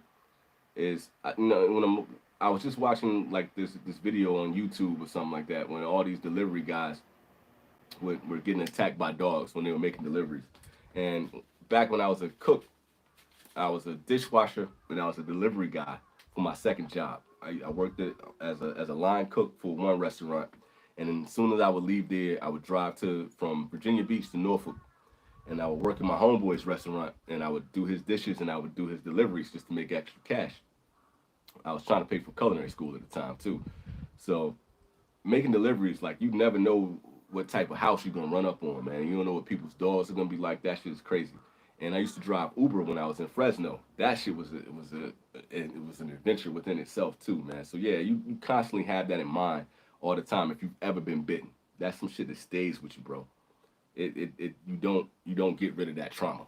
You really don't. the thing that fucked with me the most is like I was so like in my head, I see him attacking my daughter, man, and that shit scares the fuck out of me. Like that, I'm still traumatized about that. So I'm just glad my daughter and my dog were safe, man. It's just a weird feeling just thinking about that. I said, yeah, martial arts, 15 years Krav Maga here, no doubt, man. That's a pretty dangerous style if you know what you're doing. That's what's up. I need to get back into training. Like I mentioned the other day that I've been hitting the heavy bag just to kind of keep the hands warm, but my legs don't work like they used to, man. I can't kick like I used to, but I can still get down. Like if something really went on, I can still feel like I can handle myself a little bit, but I don't train like I used to. Now it's just pretty much just shooting hoops, lifting weights, and I hit the heavy bag when I can, give them my jump rope. The hand's still nice though. You would think being out here in Japan, I would be training a lot more, but I'm not the biggest fan of karate. But there's some cool martial arts schools out here. I'm gonna find something. I need to get start rolling with some jujitsu or something. I need to get into something. So I hope you're still training, man. I hope your body still move the way it should. Say you're more of a Roddy guy. I love Roddies too, man. And like I hate that certain dogs like Rottweilers, Dobermans, and Pit Bulls got like a bad reputation because honestly, those are some super loyal dogs, right? And like if you have a dog like that, German Shepherds too, like they really they take care of you. But we can't have dogs here at this house, so I wanted to get a new dog for the kids. They've been begging for a new pet, but I can't do it. It is what it is. But I got love for Roddies too. He said, "What do you think about Caldwell cigars?" uh,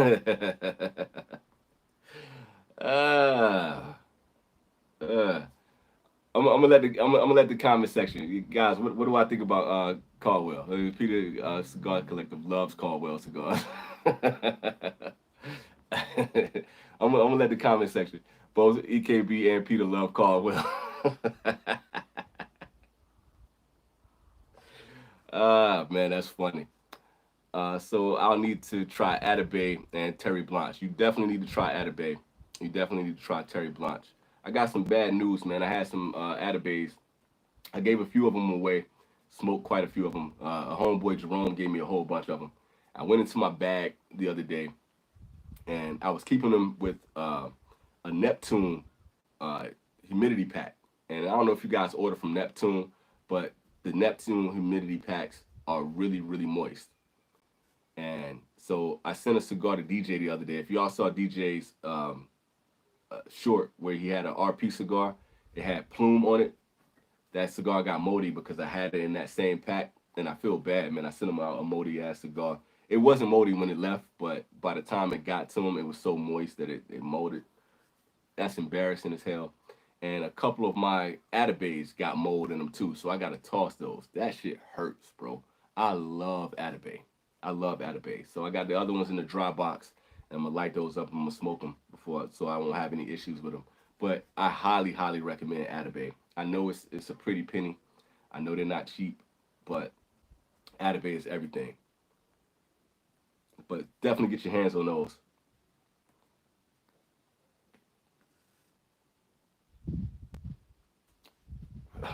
Peter said, his joints don't move like they used to.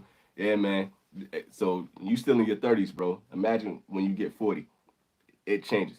I think I was telling you guys the other day that I was playing basketball with my daughter, and we had a basketball goal that was real low. I tried to dunk the other day. It wasn't pretty. It didn't look good. It was like 9 feet, and I couldn't dunk. It was bad. I don't know if y'all remember that Sprite commercial when the dude went to dunk and he got hung on the rim. Yeah, that was me. It was bad. I can't jump no more, man. It happens. You get old. I'm definitely not Vince Carter by any stretch. He said Caldwell is trash. I don't want to get in trouble, man. I already had enough with the timeless line. I don't want to get in no more trouble, man. So he said Gurkha is better than Caldwell.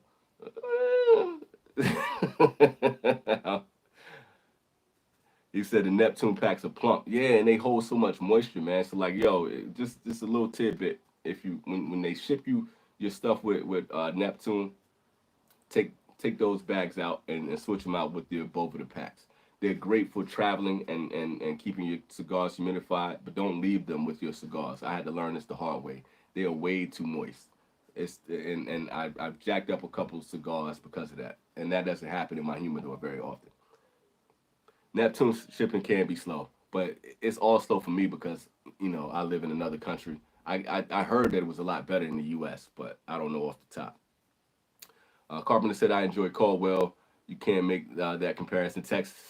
That's how I know you're a bandwagon hater. Y'all are great, man. Y'all are really good. Gurkha is mostly objectively bad. Caldwell is a matter of taste and preference. I don't know, man. I don't know. I don't know if I can agree with that statement either. But I'm gonna keep myself out of trouble. He said my stomach hurts a little thinking about getting mold on an addict. Dude, man, look, cause this is the way it happened. I opened up the pack because I was like, yo, I'm gonna go up here and I'm just gonna enjoy an Atabay. I haven't had an Atabay in a little bit, and I got a ton of them. So I was like, it's time for me to light one up. So I grabbed a smaller joint, and I looked at it, and it had a little couple white specks, but it looked like stems. And I touched it and it wiped away. I was like, oh man, this looks like mold, dude. So I grabbed two more, and it was just like spores all over the place. And I was like, fuck. I was so heartbroken, bro, because y'all know they ain't cheap, and they were a gift. And on top of that, I love those cigars. So that really hurt my feelings, man. So I checked the other two. They're good. I got them dry boxing right now. So I got a couple more, but that just hurt my feelings, man. So yeah, that makes my stomach hurt just thinking about it too, bro. Yeah, yeah. We all know what's up with Gurkha. Hey Kendall, what up, man? Good to see you, homeboy. Long time no see. He said, just kidding, both are trash. BBY said, well, what up, EKB? Currently watching UFC, smoking all man. Yo, who's fighting tonight, man? I've been seeing that, because what is it, like 298 or something like that?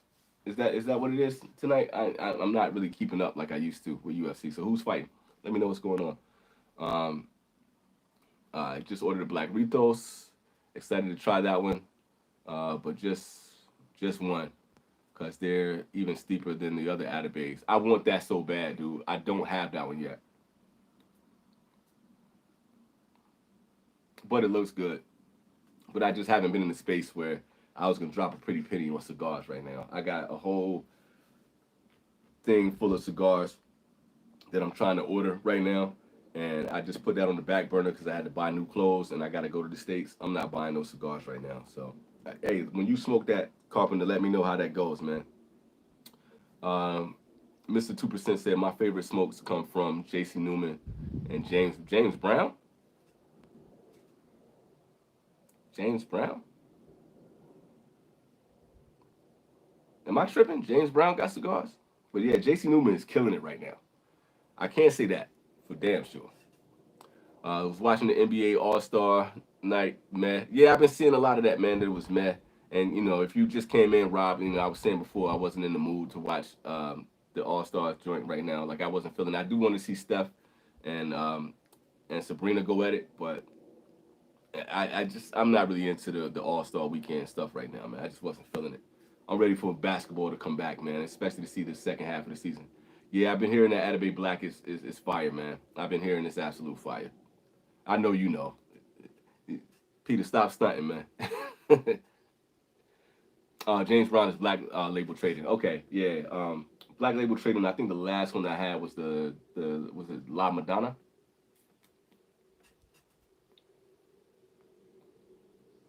That La Madonna was a banger. Uh, I got Black Mold on some of my Macanudo Vintage Maduro 90. I got some mold. Yeah, man. When you get mold on your cigars, it hurts, man. And like honestly, that hasn't happened to me very often. So I think a lot of what it was the transition from the Tokyo region, Kanagawa area, down here to where I am. And I told you guys like all of my cigars were just in my humidor, just sitting and waiting. So everything else is fine. I was just in the humidor. What I'm learning is all the stuff that I still had with my Neptune packs are the ones that got really wet and really moist. and most of them came out fine. I was able to dry box them and get them back to order, but my my Atabase looked fine, so I wasn't really tripping, and I didn't notice until I went back and looked at them. Just this was yesterday when I noticed that the mold was on them, man. And then to get that from DJ that his had mold on it too, that shit hurt my feelings. He said that was the only one though, and it was a Rocky Patel, so it wasn't like a huge loss, but still, it's principle, man. Yeah, the Cavs have been hooping, man, and Donovan Mitchell has been looking good. And what's the kid with the afro, man? I don't know why I can't think of his name right now, man. He's hooping too. I love that he's a big man playing big man style basketball. He's playing offense, defense. Cavs look good right now, man. And the new jerseys, the land jerseys that they had on the other day is dope, man. I'm loving to see the Cavs having a revival without having LeBron James on the team too. They need that, and that's a beautiful thing, man. So shouts out to the Cavs, man. They looking real good right now. Let's see, 35 SB 1014 for $200 was my latest budget buy. That's a good win right there. Which one you get the reds or the blacks? Which one you get? Uh, Peter said, "Can't wait to get you on the Unbanded show. It's gonna be fun, man. I'm excited about that, man. I'm genuinely excited to come on that show and to smoke this Unbanded cigar. I had an idea of what that cigar was, and I went back and forth. So it's between three cigars. It's between three cigars that you sent me. I think I have an idea of what it might be. Um, I've been thinking about that, man. That's fun, man. I'm excited about the show. We're gonna have a good time. But I gotta actually smoke the cigar so I know which one it is. But I got a feeling it's between three cigars.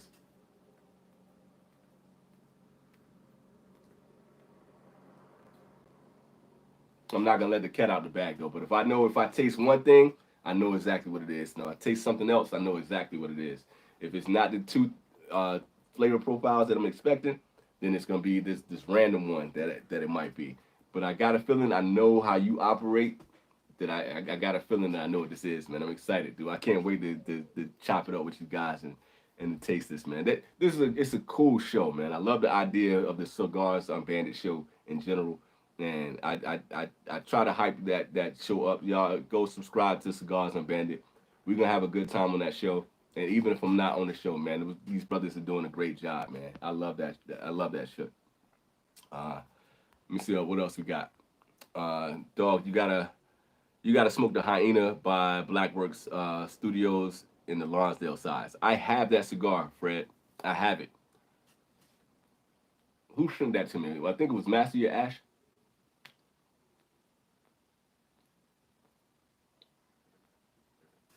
And I don't know why I've been waiting to smoke that cigar, but I've been putting it off. But I smoked the Killer Bee, and I did not like the Killer Bee at all. I really wasn't feeling that cigar. But the Hyena always got love, man. And I remember when I was like really on the hype train some time ago, and I've been waiting to kind of smoke that to see what it was gonna be. I just haven't done it yet. So I got you, man. I'm gonna light that up soon. He said the Salvation tastes like smoking a branch of oak. That don't sound too appealing.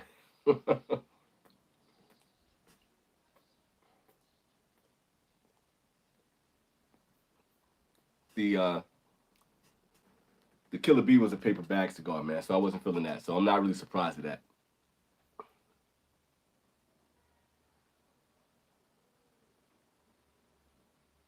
He said that was a funny video watching you try to describe the flavors you were getting 50 cuts later. That was a tough one, man. That was tough. Those Blackwork Studio Killer Bee Shaolins were fantastic. Uh, Bought them just for the name, so glad I enjoyed them. I'm glad you enjoyed them too, because I did not. I gotta try some Dumbarton Tobacco and Trust cigars. Here's so much about the soccer blends, nothing local. So we have to go online. Go online and get that, man, and let me know what you think. Y'all know I'm a fan of DTT. I really do. I just in general, I would recommend Mika Rita. That's like my go-to. The Sober Mesa line is fantastic. Uh, Sans the Wagashi, but I say try that one for yourself to see what you think about it. Um, the Sobremesa Brulee is outstanding. The Maestro de Soccer line is really good. And if you just don't want to spend a bunch of money, the Umbagog is fire as well too. Yeah, Allen. Allen is a hooper, man. I like that cat. I like him a lot, yo. Shipping from Monte Fortuna right now is pushing over a month into the States. Yeah, I don't even bother with Monte Fortuna anymore, man.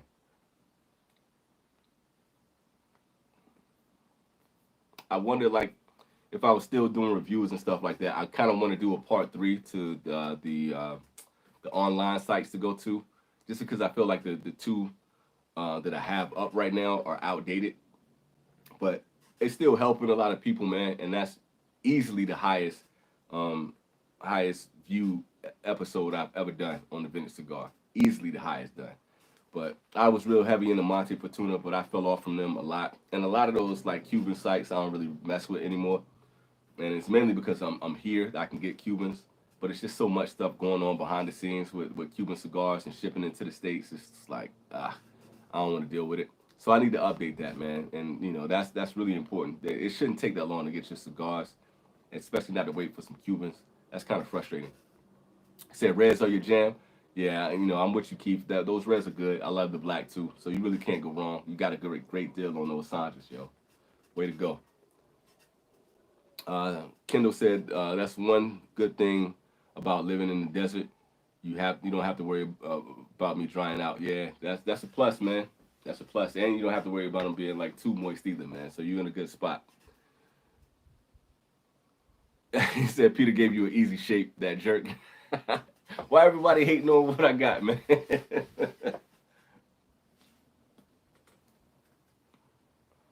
But I think it's a reason why Peter did that, though.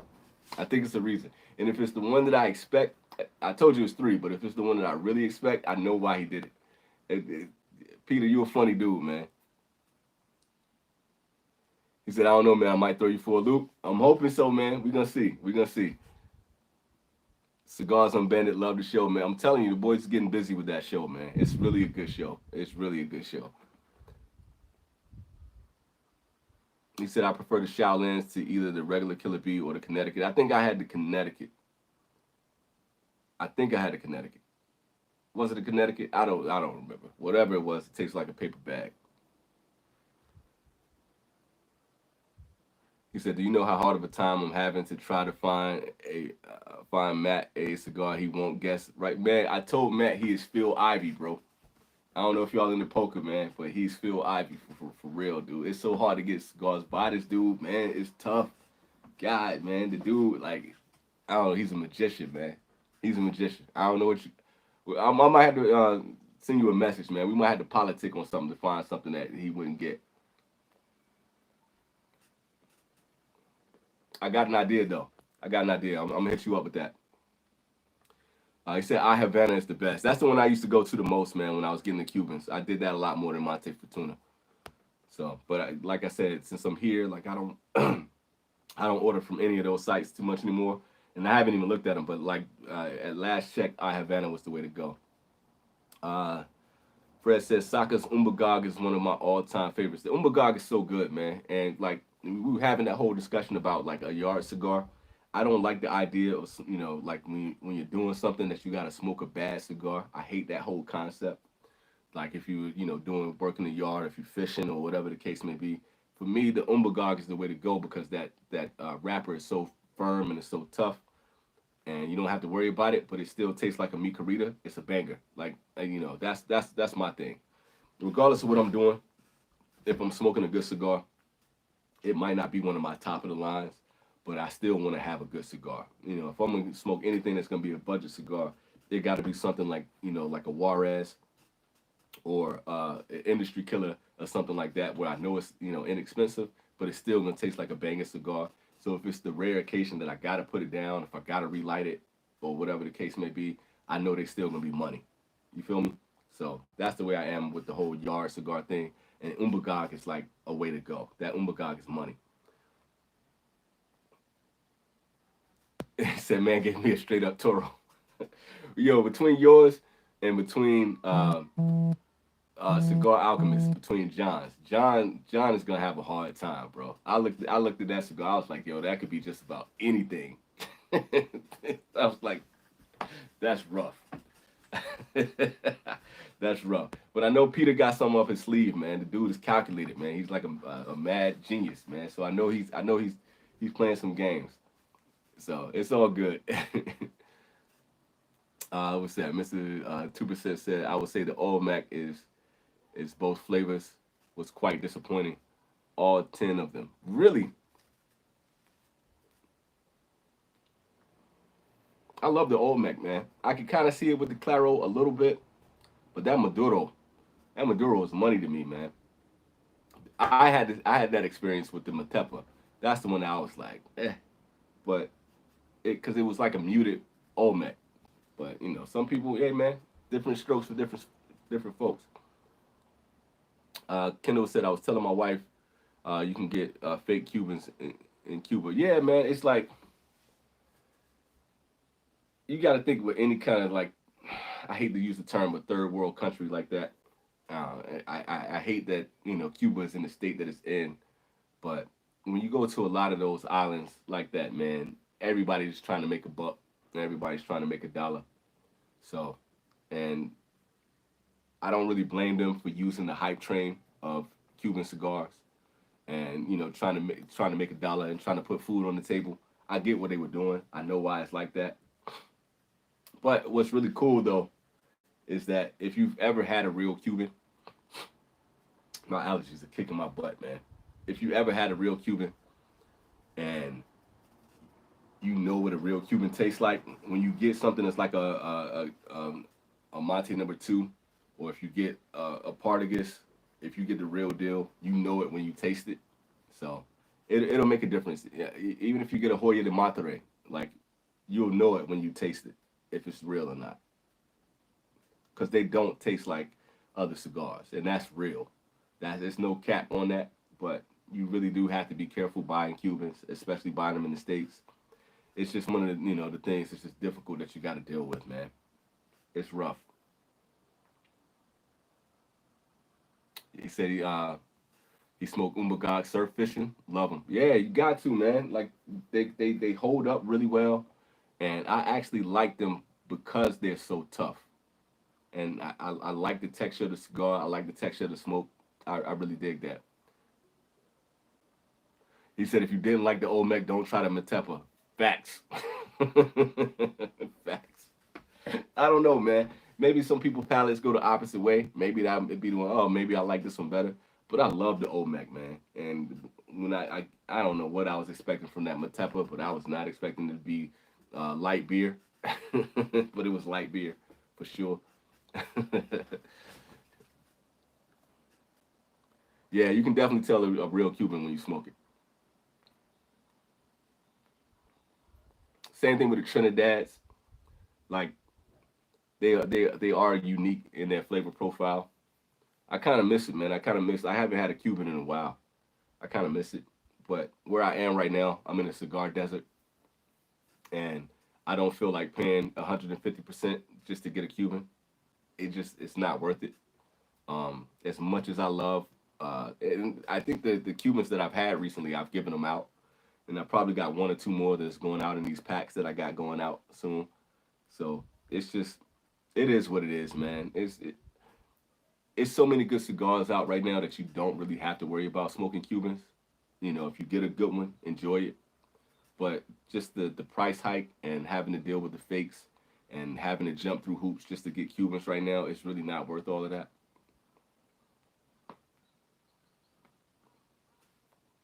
He said, I meant to tell you, I smoked the Hot 10 that I've been having since 2019. Yeah, it's the OG. And, bro, that motherfucker was absolutely fantastic. But brought damn near brought a tear to his eye. Yeah, it's a good one, man. That's a classic. The Hot 10, the 888. It's been a minute since I've had one though. So I don't. Damn, you had one that was got some good age on it too. So that should have been phenomenal. What's my favorite Toro Fuente? Easily the Don Carlos series, man. The Shark is my all-time favorite cigar, and I say it all the time, so I'm not gonna go on that tirade. But just anything from the Don Carlos line for me is gonna be money. And but the Shark is unbeatable. Nothing is beating that cigar for me. He said Trinidad's are sublime, but for millionaires. Man, they are super expensive, dude. I love the Trinidad and I love the Monte too. I do, but it's right now, man. It's just not worth spending that kind of bread. It's not worth it. But if if it came down to it, and I think I did my. If you guys noticed, I did a top 10 on the Cubans. But the Trinidad is money. The Monte number two, Partagas Series D, Ramon Alonez, like, I get cravings for them, from time to time, where I really want those cigars, but it's just not worth going through the hoops. But if it's anything that's going to be of value, they're going to be great. The Vagueros, they said that they're not fake, and Bomber 2 for the price. They are, man. They're solid. They were really frequent out here in Japan, and I used to get them from time to time when I wanted just an affordable Cuban, and I would get the punch punch from time to time. They were pretty affordable out here too, so they were cool. So I mean, if you know what you're doing, you can find some fairly decent Cubans, but the best ones you're gonna pay for. It just is what it is. Speaking of Don Carlos, when you dropped the man, bruh, my stomach twisted and knot. Dude, man, that was so embarrassing, man. I don't even know why I dropped it. I don't know what happened. It was just one of those things where my brain just kind of shut down for a second and I dropped it. But then it cracked. But hey, it kept smoking, and the construction was still great. So it is what it is, man. That's embarrassing. Well, you ain't had to bring that up, Fred. That was really embarrassing, bro. He said, I've been aging some Grey Cliff Turbo Editions Limitada from the last one you sent. That's what's up, man. This is what I love, man. It's just, you know, you got like Cigars and Bandit. You got the Shadow Smokers League. You got us with the infamous crew, man. People and just everybody in general, just sharing cigars, man. Aging cigars and giving some of their best stuff, man. It's just really dope, man. I just love to see people just like be in a community right now, man. It's really a great thing.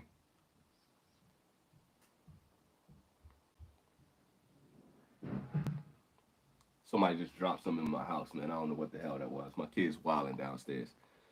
I'll get to them in a minute. We got 28 people in here, man. 28 of y'all hit that like button, man. I appreciate y'all. But that's really what it was dope, man. That's just like everybody just getting together, sharing their best stuff, developing their palettes, and developing other people's palettes. Keep it going, man. Y'all keep that rolling.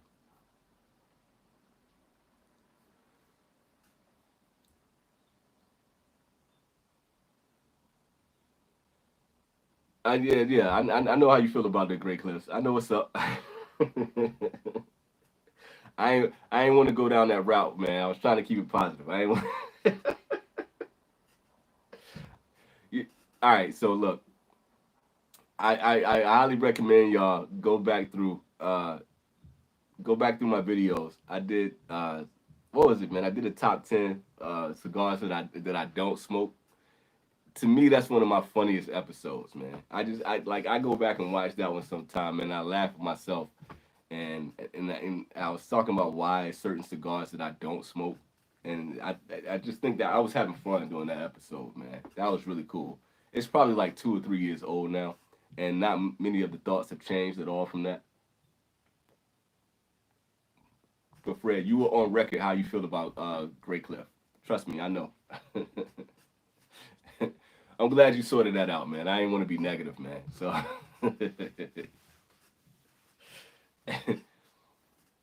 what else y'all lighting up tonight, man? I got this on deck.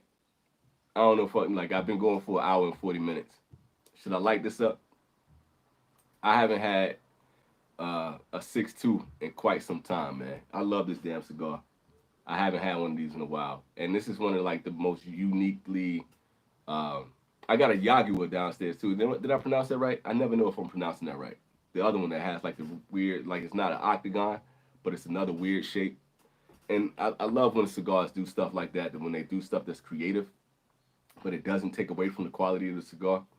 This is probably one of the most beautiful cigars, honestly. I haven't smoked this one just because I like how it looks, and I just didn't want to waste it. I just love having it around, and this is my last one. This is such a cool looking cigar, man. And y'all know how I feel about the Alma Fuertes in general. The Salomon might still be my favorite, but this one is a close second. It's kind of hard to say because I do like the Colorado too. The Colorado was money. Y'all had the Placencia Colorado. Matt put me on to that one.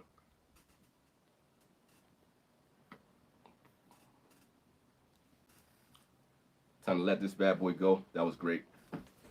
I don't know. Let me not do that yet. So what do y'all think? All right, smoke your best, light it up. I put myself in a box, didn't I? What do you like for palate cleansers? It's a good question. I kind of like I like soda waters, like seltzers and soda waters. That I feel like that fizz kind of clears everything out, and it's just nice and refreshing. It's lightweight. It doesn't overdo the palate. Something that's really acidic kind of helps out too. It's kind of interesting because when you have something when you're smoking a cigar with something acidic, it intensifies the flavor profile. But if you do it at the end of whatever you're doing, it kind of cleans the palate a little bit. But yeah, soda water, sparkling water, yeah, that's really the money right there. That's really what does it. There was another guy that said tomato juice, but he just be talking crazy. So I tried that shit and it was just like whatever, man. But the acid does help. Ginger beer, ginger ale, yeah, ginger ale is really good. Black tea, and but that's the other thing. Like, shouts out to Kendall for sending me that tea, man. I've been telling everybody about that tea too that you sent out to me. That tea is phenomenal for one, and but just in general, tea is it's a good palate cleanser, and it's also like I was saying, like when I talk about acidic drinks, while you are smoking, it intensifies the flavor of what you have. Though I love a good tea. That's like one of my favorite pairings right now. It's like a really good black tea, a matcha, or like a citrus tea. They're phenomenal, man, and it really helps out. It's just something to do. So if you guys don't drink tea a lot, either hot or cold, have a good tea with your cigar, man. I tell you, it does everything. But I lean more towards um, I lean more towards the sparkling water, like everybody's saying in here. Hear me out. Great non-alcoholic pairing is Bingle's spice herbal tea. No, no, man, you don't even have to preface it like that. That sounds like money. And I've been championing this a lot. Like if you guys haven't seen, I'm sorry I had to put that cigar out. If you guys haven't seen, I've been championing tea a lot lately. And just being here in Japan, I've been drinking a lot more tea in general. I mean, you can just go down the street to just about any of the vending machines down there. They always have a banging ass tea, and it's just really growing on me a lot since I don't drink alcohol anyway. So that's kind of been my go-to. Man, y'all gonna have me out here for 3 hours, but this is a damn good cigar. It's beautiful, man. I love this press on the cigar, man. I'm like I don't want to light it, but I do want to light it. I'm lighting. I really, man, I appreciate y'all coming out to hang out with me so much, man. Especially like when it's getting late for y'all. It's probably like what 2 or 3 o'clock, 1:48 for me.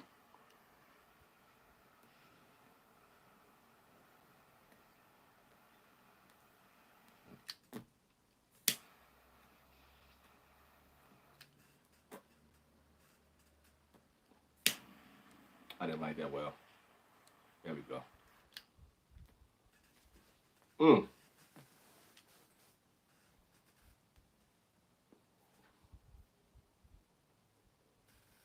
I don't even need a palate cleanser with that, man. That I like that chinchalle, but it's really a transition going from that cigar with that, the more woody and floral notes to getting these like darker, chocolatier.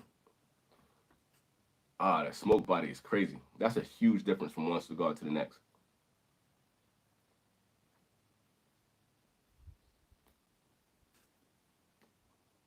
Y'all gotta bear with me while I enjoy this for a second. God damn, that's amazing.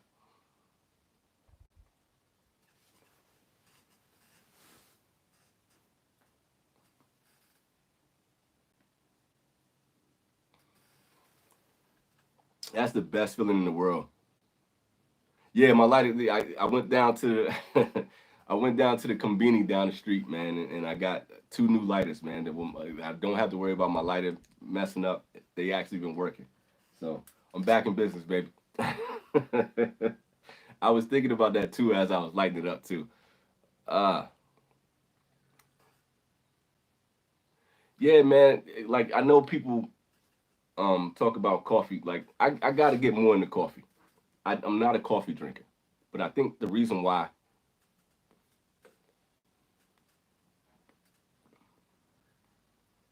my mom was a coffee drinker, but she only drank like Folgers and shit like that, just the stuff that you can get from the store.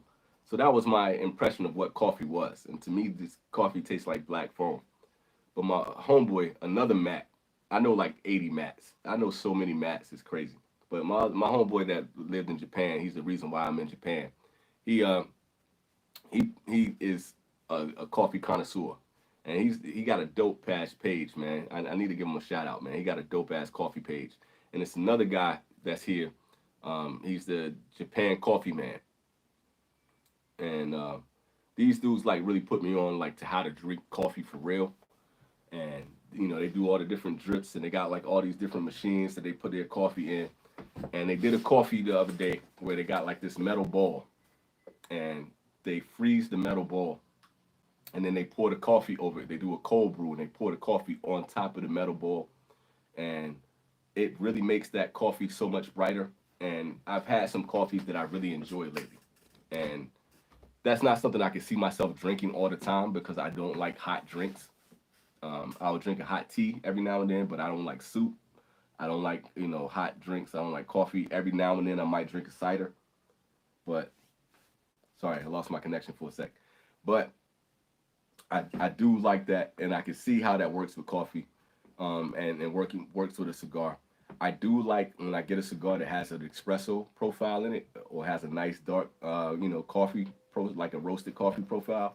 So that's something I want to get into a little bit more. And I feel like if I expand my palate the right way, I might be able to appreciate coffee a little bit more. I just got to get past that stigma that I have in my head about coffee, especially like when I was, I was a waiter when I was like 18 or 19, and my homeboy was trying to put me on the coffee, and I just couldn't get into it. But his thing, like at the end of the night, after we had a long shift, we would go sneak coffee, and then we would get the ice cream out of the back, and he would put coffee, and he would put the ice cream in his coffee, and that shit was money. I didn't like when I got down to the coffee, but like when it had the ice cream mixed in it, stellar. And so shout out to my man Michael for putting me onto that. That was White Mike. He put me onto that. Said it's only 8:49 in Vegas, so y'all vibing. All right, cool, cool. He said a trash chalet. uh, Tetley tea versus the Louisiana tea.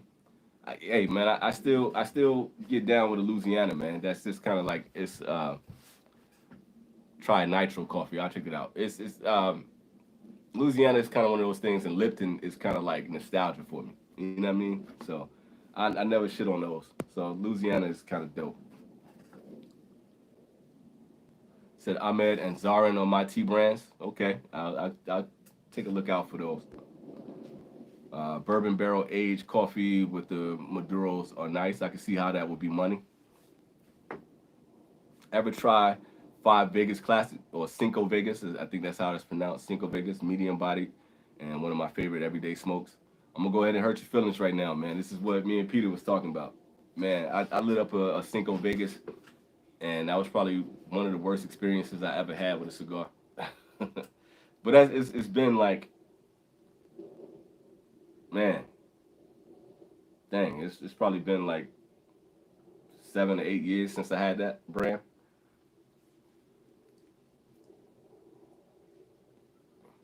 Shit, it might even be longer than that now that I think about it. My homeboy um, gave me his humidor years ago. It was my first humidor, and he had a whole bunch of Cinco Vegas in there. He got them from Vegas. He used to go out there and just rent Lambos. He was a real estate agent. He had a lot of dope, man. He just used to go out to Vegas and just race Lambos and buy cigars and stuff like that. And it was a whole bunch of like 5 packs of Cinco Vegas in that joint, man. And I lit that cigar up, man. Ugh. And I ain't never been able to smoke those again since then, man.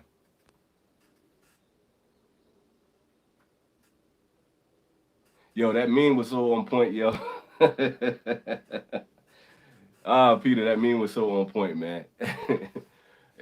Luckily, not that many people care about my opinion on cigars anymore, man. So, but I know, yo, when you hurt people's feelings, like when you trash a cigar that people love, man, it does hurt.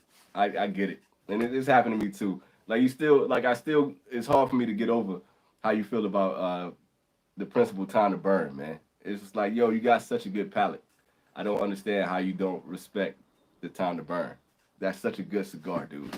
I don't understand it, but I get it, man. That might have been one of your best, dude. You're a funny motherfucker in general, but that might have been one of your best, yo.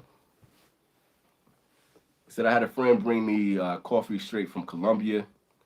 Never had coffee that fruity and chocolatey. And see, that's what, dude. That's like when you get a coffee where you can actually get the fruit notes in there, or you actually get the citrus, or you get these like the floral notes in there, and it really stands out, and it just doesn't taste like black foam.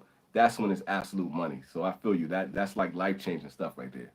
So then my wife goes and pours a flavored creamer in. Like what the fuck? Yo, I feel you wanting to slap it out of her hand, yo. God, this is such a good cigar. This is so good.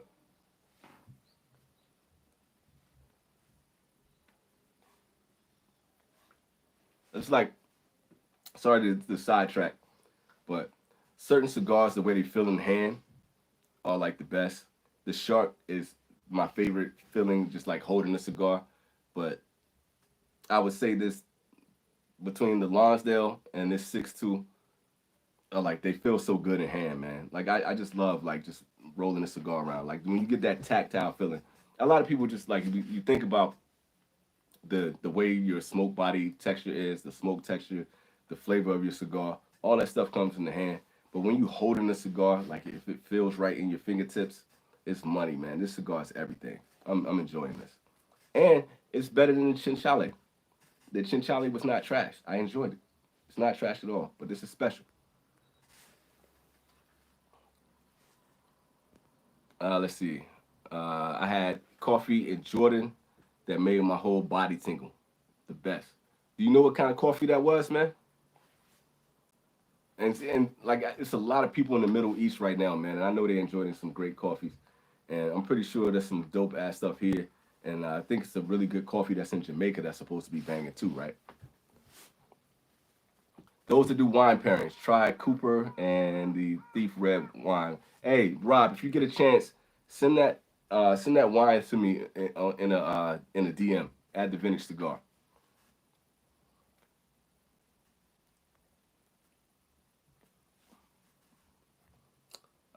Saucy asks, how much are cigars in Japan? I've gone over this before. It's kind of an interesting thing to answer that question because it's not easy to answer. But like, say for instance, if you got a eye of the shark, right? That's about 3,000 yen. So when that's 1 to 1, then that's about $30 US. So no matter where I go in Japan, if they have uh, if they have a eye of the shark, it's gonna be 3,000 yen, and that's the way they regulate it. So like whatever they cost a cigar to be worth, no matter where you are in Japan, it's gonna be the same price. So if I go up to Hokkaido, if I go all the way down to Okinawa, it's gonna be the same price, no matter what. But they regulate, the cost of Cubans. Cubans are like high end. They love Davidoff out here. So you can pay anywhere from like 20,000, not 20,000, but 2,000 to 3,000 yen for cigars and that are considered premium. Um, Most of the cigars going to be about 1,600 yen, 200 yen, stuff like that. That's really, if I do the 1 to 1, it's about $12, $16. Every now and then you can find a few of them that you might find some Rocky Patels or something like that that might be like 900 yen, something like that, $6 something. So as of right now, the yen rate is at 150. So everything is fairly cheap compared to the U.S. dollar. So that is having an effect on the cost of everything here. So just to kind of give you a heads up, I just bought two sneakers last night. Um, what did I spend? One was like 9,900 yen, and I think it came up to like $60 for a pair of sneakers. The other pair was like 100 and it was 10,000 something yen. I can't remember exactly what it was, and it ended up being like $75 or something like that. So the yen to USD rate is really different right now. The problem that I'm having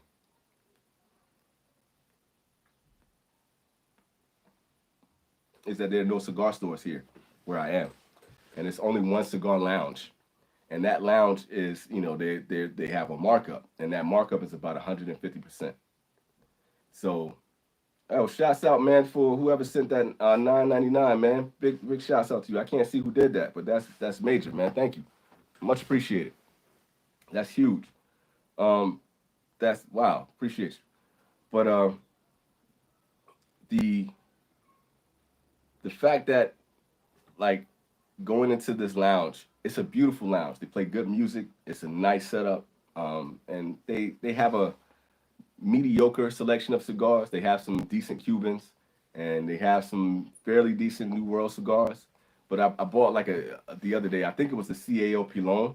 I think that's what it was, and that cigar is usually like $6 or $7 in the U.S. Something like that. This sun is cooking me right now. But I bought that cigar, and it was almost $20 for that cigar, and it's just like it's crazy right now because I can't really get cigars while I'm here because where I am, it's like the markup is so crazy, and they can only do that because it's like a shop that's selling cigars. But if they're just it's like it's more like a bar, so it's like when you get markup on your alcohol and all that kind of stuff.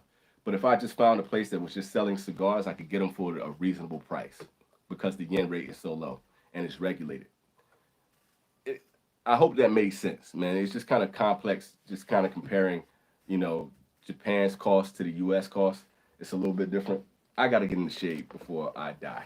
So give me a second here. That's still not enough. I hope y'all can see me, but I don't want that sun to kill me. Good gracious, that was crazy. Shouts out to everybody that hit the like button too. Y'all are money, man.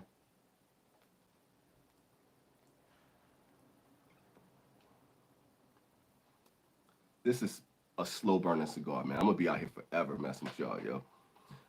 I got the idea today to make a cigar shaped incense holder. Ooh, nice. That looks just like smoking a burning cigar. If you make that, man, take a picture of it. Let me see that. I want to see what that comes out like, man. I love creativity like that, and I want to see how that turns out. That sounds like a dope idea. Uh, Drink coffee black, adding sugar and cream, mute the taste. Yeah, and a lot of people are like that, man. But see, I can't drink straight, coffee like that unless it's brewed in the perfect way. And like my homeboy I was telling you about, man, he gets like the Ethiopian, he gets Colombian, he goes to all these different regions, Tanzania, all this kind of stuff, like all these different coffee regions, and it's like cigars in the same concept, like all the different terroir and the different processes is going to give you all those, all the different flavor profiles, and some of them still just taste like, and it depends on the roast. Some people over roast, some people under roast. There's a really cool spot called Beans. That was a coffee shop that was down the street from my old house, and it was just an old man. God, I wish I had taken pictures of his place, man. He had the coolest coffee shop, and he had these wicker baskets, and it's just filled up with coffee beans from all different places. and he would roast them on the spot for you. So you could sit in there while he would roast the coffee. So, some of my homeboys was saying that he over roasted the coffee, but it smells wonderful in that place. But it has to be a particular type of coffee for me to want to sit down and drink it and try it for myself. But that's something I got to do. There's a coffee shop called, I think it's called Coffee Lab, that's down the street from here, something like that. The translation is a little bit off, but I'm gonna try this out, man. I'm gonna try to drink more coffees. I'm gonna see how that's rolling. Sorry if I sound stuffy, y'all.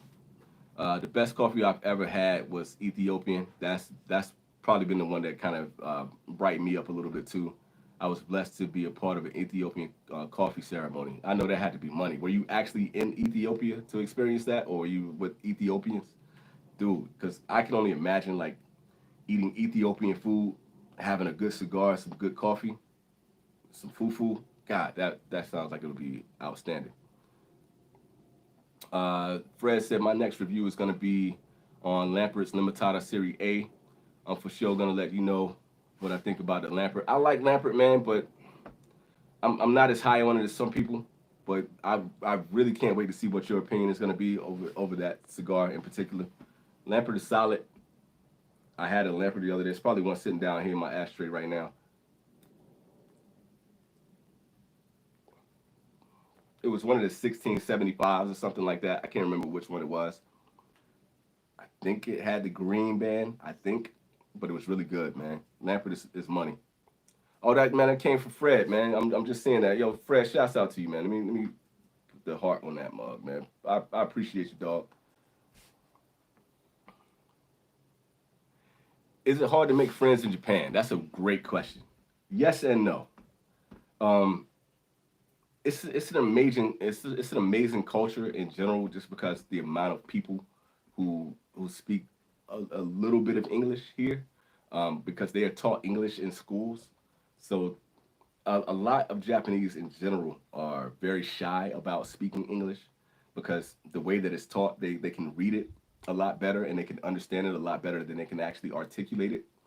But if you go out to the right places, and like when you're trying to speak the language and you're trying to communicate with people, if you go out to the izakayas and stuff like that, you can actually meet some really cool people, man. And a lot of the young cats, man, are real down to earth, man. Especially like when you go out to the beaches and stuff like that, you can actually vibe and you can connect with some people, man. They're really cool.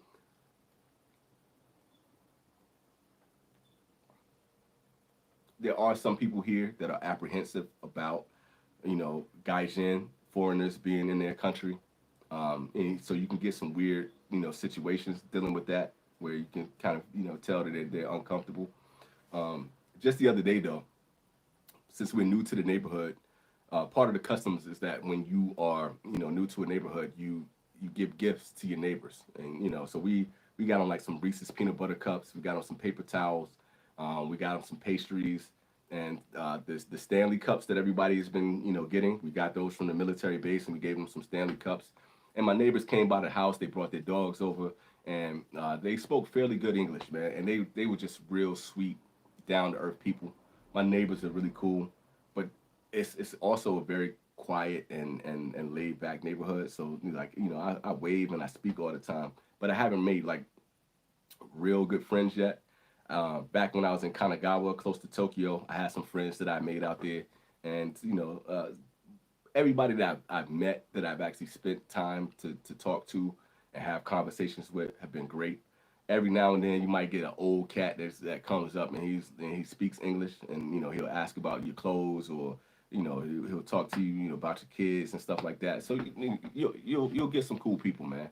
It's just when you're dealing with a language barrier, it makes it difficult in general. Um, my sensei, who's teaching me Japanese right now, she's wonderful. She's great, and she's teaching me how to actually express and articulate myself. And the cool thing about the Japanese language is that this is what we were talking about in class last Thursday, is that a lot of Japanese words you can express yourself just by saying one or two words.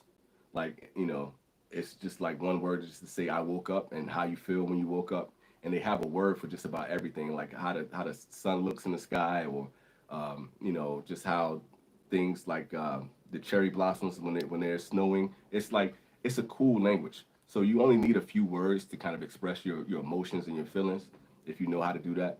So I would say that it's Muzakashi is difficult, but when you do get the chance to like really vibe with people, they're great. Everybody's been great here, especially like when I go into the convenience or the restaurants and I'm trying to speak Japanese. They will come to the table and they see my kids. They love my daughter because just culturally, if you look at anime and stuff like that, they draw people with the huge eyes and stuff like that.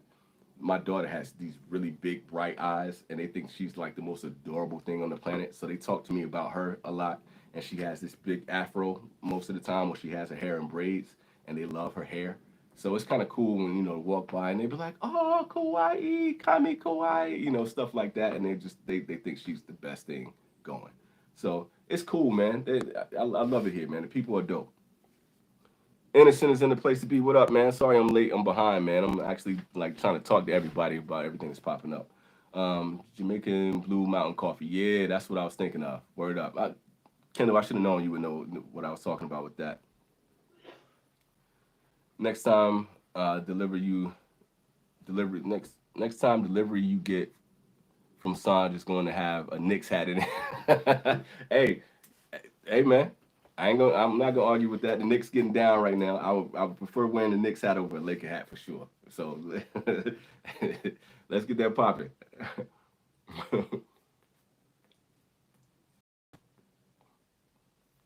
That's another thing. I'll get into that in a second too, though. Forever locked in, my dog, my man. I appreciate you, bro. My buddy in Okinawa said people were really hard to break through too. They are, man. It's a really private culture, and it's a very reserved culture. But just like anywhere in the world, though, you're gonna have extroverts, and you're gonna have people who that will pop out. My son was rocking a pair of concrete Air Jordan ones the other day, and we went down to the yakiniku spot that's down the street, and that's like our favorite restaurant. We were just there last night, but the other day, this cat, they love sneakers, like especially the young cats. They love sneaker culture out here. So he saw my son's sneakers, and he was like, "Oh, kakoi ne," so that basically means, "Oh, that's cool." And he was just standing there, trying to talk to my son, man, and they were going back and forth, and they were, sharing their shoes, and he was showing off his kicks. And so it's like it's moments like that when you have people who are outgoing that really makes it fun being here in Japan. So not everybody's super reserved, but it's really hard to like they what is it called? Is it hone and tatame, where it's basically a thing where you have your outward appearance and what your personal appearance is. So just because of how the culture works, a lot of people are really guarded, and so they might have a public face and they might have a private face. But I will say that my neighbors have been phenomenal since I've been here, and you know it's not like when I was in the Kanagawa in the Tokyo region where I could just hop on the train and meet a bunch of people. This is a lot more laid back. It's just a real kind of laid back town. So we're gonna see, man. I'll expand on that a lot more a little bit later. Unwashed, natural processed coffee tends to have a slightly fruity flavor. Okay, I'm learning something. Keith says, should I pick up some Principal Martiniques? Worth it? Hell yeah, it's worth it. I had a Martinique. I didn't realize I still had one. I was going through like some cigars trying to decide what I wanted to smoke today. And I was looking at the Martinique. I got one left, man. That Martinique is money, man. It's really, really good. I love that cigar. So, yes, I highly recommend that. I said, for what it's worth, I enjoy the Martiniques. Both the Corona, Gorda, and the Lesero are good. Agreed. You see a lot of dogs out there or different types of pets? All right, so that's a good question. Like, okay, so one thing, like buying pets out here, pets are really expensive. And the people who do have pets, they really cherish their dogs. Like my neighbors next door have a beautiful Labrador Retriever. And it's very rare that you would see a dog of that size, man. And you can tell they take care of his coat is beautiful. They take care of that dog. My neighbor, when I lived in the other town in Zushi, um, she would walk around like her dog had on boots and a raincoat, and that dog would have on a new sweater every day. It was crazy, man. They really love their pets out here, and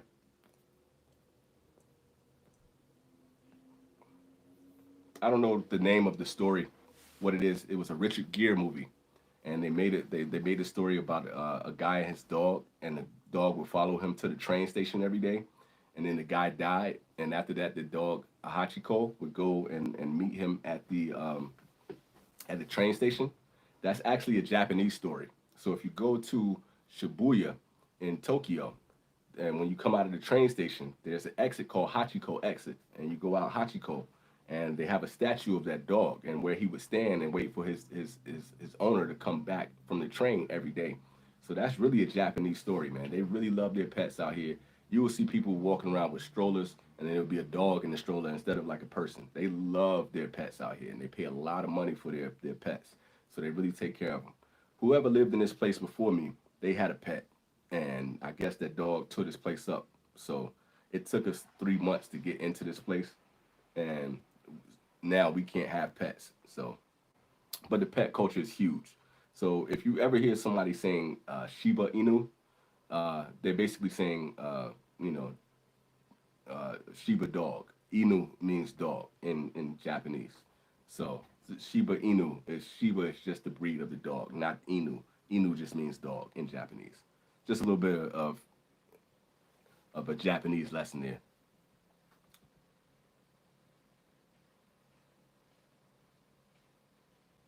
Yeah, man. Like the difference in people who like speak English here compared to the way us Gaijins speak Japanese is a big difference, man. It's a difficult language to learn, and it's a total flip of like how we like the subject verb agreement, and it's completely different.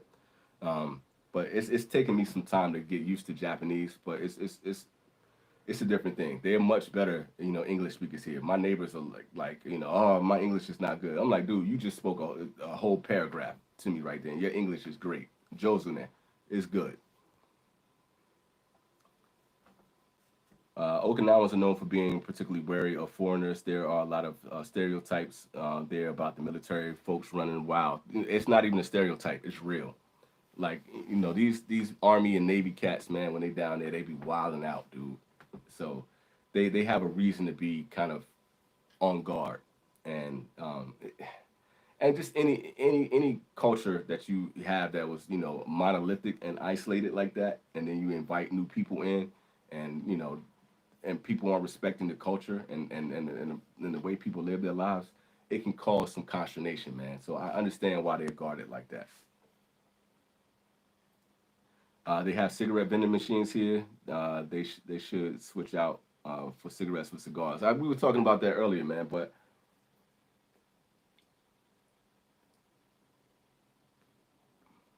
there's a vending machine here for just about anything you can think of. You can go out and get alcohol. You can get your teas. You can get your drinks. You can get ramen. You can get pizza. You can get just about everything. They got cigarette vending machines. You don't see those in the U.S. at all anymore. That would be a brilliant idea if somebody could get that rolling. But I just don't think culturally enough people here smoke cigars to have that to be a thing. But just about everywhere you go, like I can read hiragana and katakana a little bit. So like you see tobacco just about everywhere. You go to a 7-Eleven, they got the tobacco sign up there, tobacco, and like you can go in there and get cigarettes just about anywhere. But even when I go into the cigar lounges, it's usually only foreigners in the cigar lounges. And when there are Japanese in there, they're usually smoking cigarettes. So they rarely ever smoke cigars like that. He said, "Yeah, my buddy is a punk rocker, fro Austrian. So he fucked up with the people in Okinawa." I had to edit myself a little bit there, but yeah, no, I can imagine that. But the thing is like Okinawans are completely different than a lot of the mainland Japanese here. There's a different culture out there, so they're a lot more outgoing, but they are guarded as well too. Okinawa was love, man. I need to go back to Okinawa. I had a fun time when I was down there. Is it true that you cannot have a firearm as a civilian? Just curious. No, no, no. They don't allow guns here. They don't allow guns here. Um, it's funny because you can go into uh, what is the spot called? Like they have these thrift stores called Watmans, or like Book Off or Hard Off and all that kind of stuff, and they're amazing stores because just culturally, the Japanese people, they take care of their electronics, they take care of their furniture, they take care of everything. So, so when you go into like a Watman's or something like that, everything is really pristine. It's really nice, and you can find some really great things at a great price. But in the cases, they will have like these realistic looking guns, but it might be like BB guns or something like that. But to get a firearm here, you're not gonna happen. And then I think it was either last year or the year before, there was a senator, Senator Abe, who was shot, and the dude actually made guns in his home, and that's just a rare thing for something like that to happen in Japan. I think what just a week or two ago we had like 3 or 4 mass shootings back to back in the U.S. You know what I'm saying? That stuff does not happen here. So I never worry about walking down the street or worry about getting in any kind of like trouble or having to defend myself or anything like that. My kids are safe. They walk home from the bus. It's a completely different vibe, man. I kind of wish it was like that in the States. I know in the States we got a lot of gun owners and we got a lot of people that love their guns and all that kind of stuff like that. I understand it, but to me, it's one of those things that like it's Pandora's box. Once you allow people to have a lot of guns, then you have to have guns because your neighbor has a gun. You know what I'm saying? So it's a slippery slope.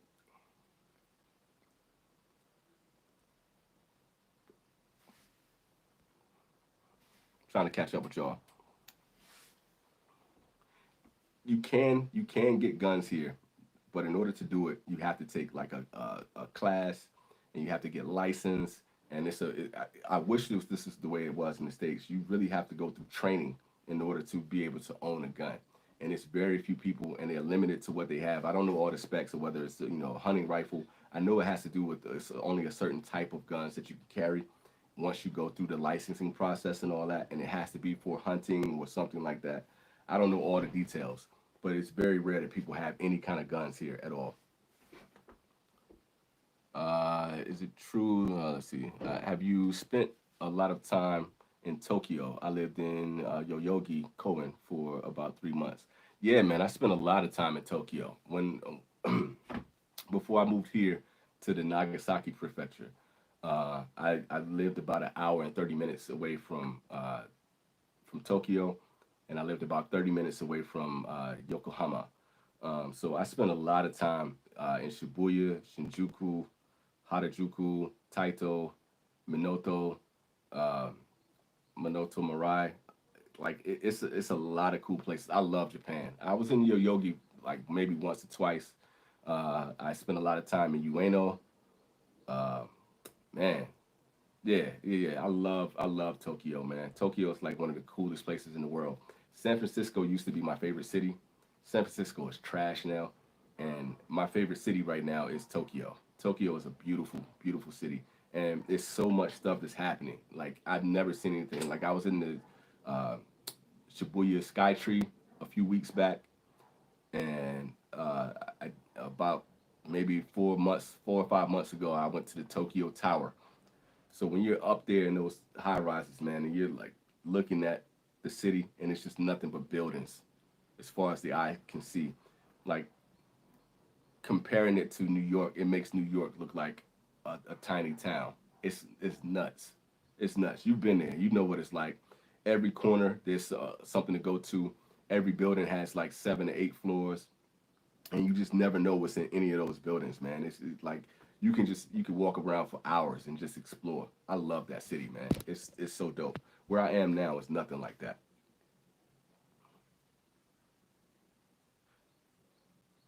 Yeah. You got to be, and it's funny, man, that like when you were saying like only the ultra rich people hunt. It's fascinating just in Japan in general, just to see like the wealth difference here and like the what money can afford you, the freedom that it affords you in Japan. It's a different thing. Like, and it's usually like only the ultra wealthy people who are smoking cigars and playing golf and all that kind of stuff. It's fascinating, man. And the type of cars like everywhere you like it's Maseratis riding around here, G wagons. So it's money in Japan. It's a ton of money in Japan, but not everybody lives like that. Most people might have like a little Honda or like a version of of Toyotas, and they got these little box cars. But everybody's like, everything is well maintained. Everybody takes care of everything. But you can tell when people got money, like it's a mansion like right down the block from me, man. This it's rare to see a brick building. It's all brick, and it literally takes up the whole corner block. It's amazing. The architecture on that thing is insane. So yeah, it's an interesting culture here, man. Ghost guns are a real problem.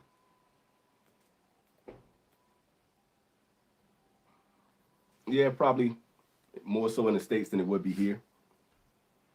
It's not even just that it feels much safer, man. It's like it really is much safer here. That's not even like it's not a stereotype. It's not hyperbole. It's the real deal, man. Like, just to see like young people walking around at night. The kids get off the bus and they walk home, and it'll be like a group of 2 or 3 kids. They can't be more than 6 or 7 years old. They got their little hats on and their backpacks, and they're just walking around, And it's just like I feel so much safer for my own kids here. And everybody's like, "Yo, when you coming back to the states? When you coming back to America, man?" I don't know. I like if I can live like this, why would I come back? You can't even go to a Super Bowl parade in the U.S. right now. The last time I was in San Francisco, my brother-in-law, his car got broken into. It was a rental car. Smashed his car, took his camera, took his laptop. It's just like I don't want to deal with that. You go to L.A., you go to San Francisco, and there's people living on the streets, and it's just like I just don't want to deal with that. I'm at an age right now, man, where I just want to chill, watch my kids grow up, you know, go work out, smoke a good cigar, enjoy my night, and not have to worry about nothing. I can walk down the street, go to an izakaya, walk home, and not feel like I got to look over my shoulder. I ain't got to worry about the cops. I ain't got to worry about gangs. I ain't got to worry about nothing. You feel me? So when you go out on the town, are there a lot of Africans? Yo, when you out in Tokyo, the Nigerians are real heavy out there. And a lot of them are the touts. They're like trying to get people to go into restaurants and stuff like that. So unless you like know like the African cat personally, because like the cats, like there was a cat that used to sell me my cars back in my other hometown. He was real cool, but they're either gonna be entrepreneurs or they're gonna be hustlers, and it's not much in between. So the entrepreneur cats, man, they usually work in a lot of the clubs or they run businesses out here and they mad cool. But then you got them other cats, man, that like, yo, they trying to get at your women. They trying to hustle you and trying to hustle you out of your money and take you into these seedy bars and all this kind of stuff. So yeah, they heavy out here. They are definitely heavy out here. Yeah, back in the day, yeah, the states ain't been safe in a long time, man. My friend sent me a great video that said Japan, where no one will take your wallet or purse, but they'll definitely taking your umbrella. Dude, I made a similar thing with that, yo, because I I was at a spot and it was raining outside, and I was going into a combini, and I shook out my umbrella. I set it down. I went in there and got my drinks and came back. My umbrella was gone. But I went to a temple and I dropped my hat and my glasses. My son actually dropped my hat and I dropped my glasses. And we went back to through the temple. We went looking for it, and when we came back, they had set it on top of a temple. They put the hat and the glasses on the statue, and it was right there. I had a piece fall off of my car. Drove for two weeks without it. Went back to the place where it fell off. Came back, it was sitting right there, just waiting for me to come get it. I love Japan, and you got these cats, man, that they will go out and drink all night, and they will fall asleep on their briefcase. They in their suits and they sleep on the street. They wake up in the morning and they brought onigiri, they brought coffee, and they brought this stuff. So when they wake up, they got stuff to eat and drink when they wake up in the morning. Like that would never happen in the States. You fall asleep on the streets in the States, your shoes gone, your wallet gone, your briefcase gone, all of that. It's just a different culture here, man. It Everything that was in that meme is real. Yeah, I got a homie that's in. He's a chief in the Navy, and well, he's a retired chief now, and he lives down in San Diego, man. I like San Diego, but it's some rough spots in San Diego too. But the food is phenomenal there. So yeah, I ain't mad at that. He said, "All right, I got to tell you this funny story. My friend Jimmy was visiting, and he kept getting the stink eye, and realized he was telling people he was Chicano,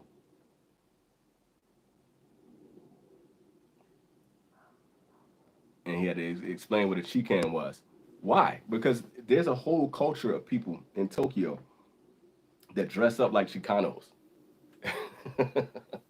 It's a whole culture out there, and it's from girls and everything. They wear the makeup, they wear the flannels, and there was a dude that had this. He had this old school 6'4" that had hydraulics on it, and he used to ride around my neighborhood all the time. He was a super cool cat too.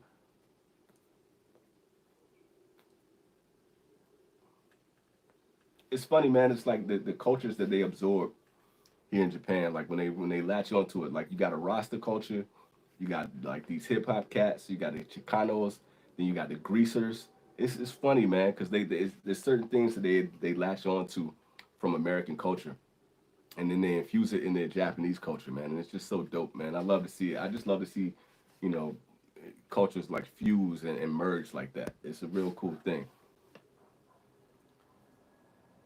Said I'm with you on mental illness and being a big issue, Peter. I must have missed that comment from Peter.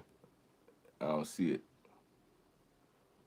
So let me kind of, hopefully I can catch up. I said less stigma around it, more help for the behavioral health and substance and use disorders would go a long way in the U.S. Yeah, I could get on a long diatribe about that, man. I went on a diatribe about that on one of these lives before. I don't know if I want to get that deep right now because people thought he meant Chican. Oh yeah,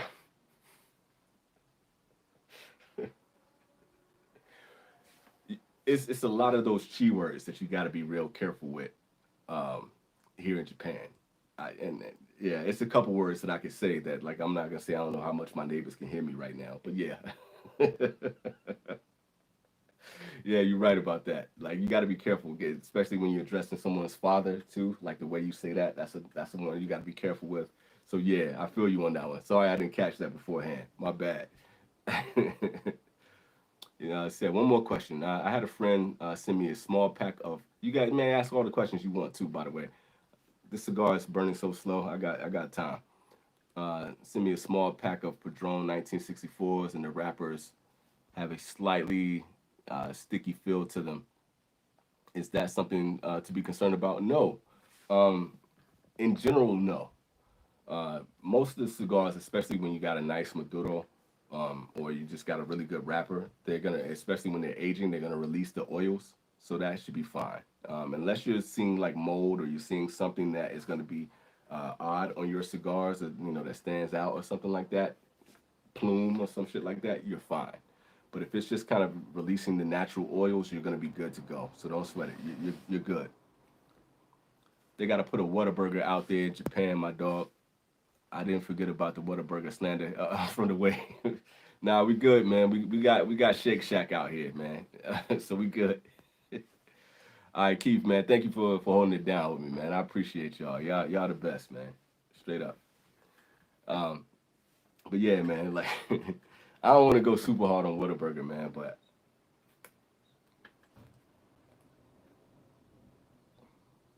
I can eat it. It's better than In and Out. I'll say that. It's way better than In and Out. But here, where I am in Sasebo, they have their own burger. It's called a Sasebo burger. And I'm not the hugest fan of it, but it's just mainly like American grill style, and it's like lettuce, tomato, uh, bacon, and they put a fried egg on top, and it's pretty good. But I miss having Shake Shack, and in Tokyo you can find some really cool burger spots and stuff like that. Yokohama too, um, but it's not quite the same, and so the majority of the stuff that you're gonna find here is gonna be like Moss Burger, and then you're gonna get like the Sasebo burger spots. but they don't really have like any like major burger chains here. Of course, McDonald's is here, but that's like you don't really count that as a burger. McDonald's is kind of its own thing. You know what I'm saying? You don't count that as an actual burger. So it is what it is. Hey, anybody got the the Steph Curry thing up? Didn't he shoot today with Sabrina? Wasn't that today? Anybody know what happened with that? What was the results?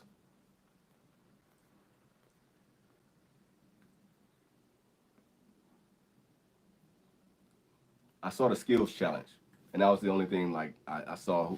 Andy took that home, so I didn't see who won the 3 point contest, and I didn't see who won between Steph and Sabrina. So if y'all know anything about that, let me know in the comments.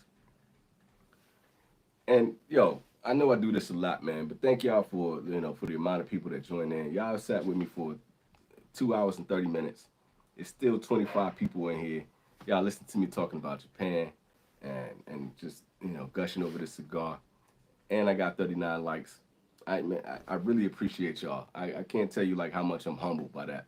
And I started this whole thing out that I really was only gonna come on and smoke the chinchalle and talk about where I wanted to go with the smoking jacket and how I wanted to do that podcast. So y'all gave me some great feedback on that. So I appreciate that, man. So thanks for just spending the time to chill with me. I told you when I started this thing, like I wasn't in the mood to really like talk, but I wanted to kind of get that off the chest. And y'all guys have asked great questions, and y'all told me about some great cigars.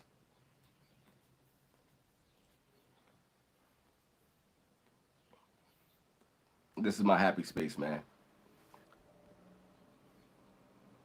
Hey, man, I'm glad you get to join. Like and it's funny because I'm at a point now that I recognize, you know, the majority of you, for being on the lives. And, I know a lot of you, by your screen names and the whole nine. But I know the familiar faces, and that's what makes all of this, worthwhile because I don't do the reviews and stuff like that anymore. But y'all give me a chance to still talk cigars and still like enjoy this whole process and enjoy the community. It makes it all worthwhile. And I hope I try to keep it entertaining. Like it's hard to talk for 3 hours, but and it's just especially it's just one dude. But y'all really make it worth it, man. The interaction is great. Everybody interacting in the comments. It's some good stuff, man.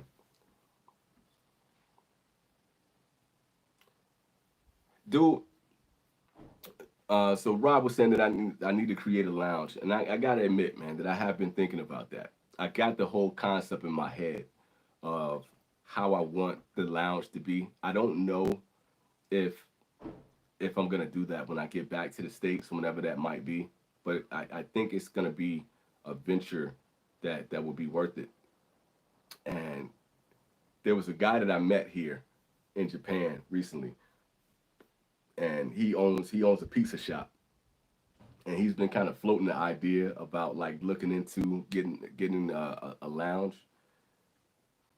I don't know, man. I wanted to come to fruition, to be honest with you, and because I really feel like that whole saying is like when you do something that you love, you never work a day in your life, right? You know that whole concept, and I felt that way when I was a butcher. Like I could get up at 5 in the morning and not get home until 11 to 12 o'clock at night, and then start the whole process all over again. And I never felt like I was working. If I had a cigar lounge, and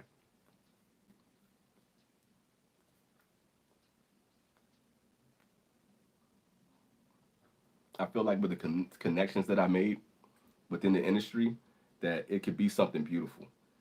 If you guys could see the vision that I have in my head, the way that I want this lounge to operate, and the way that I want it to be, it could be something dope. So honestly, I might have to like talk to Sanj, man, and just kind of get some ins and outs on how to get that started and how to get it rolling, and take some of these ideas that I have on paper and pass it on to Sanj and to see if I can get that popping. I want it to be a thing. I've been talking to my wife about it. I've been taking some notes down, and I've been kind of checking some of the background, and I'm just hoping between um, Crown Heads, between Dunbarton, between Crux, Sanj Patel, I could probably get some decent cigars and talk with some decent salesmen to actually get a decent start on starting a lounge. I think it could work, man. And I'm also like, I've been debating on talking to my brother. My brother and I haven't been on the best of terms in the past few years, but I think it would be a great business venture, to kind of, rekindle some things with my fam. And, that me and my brother go into it. I don't really have the name of the lounge yet, but I know I got the atmosphere down.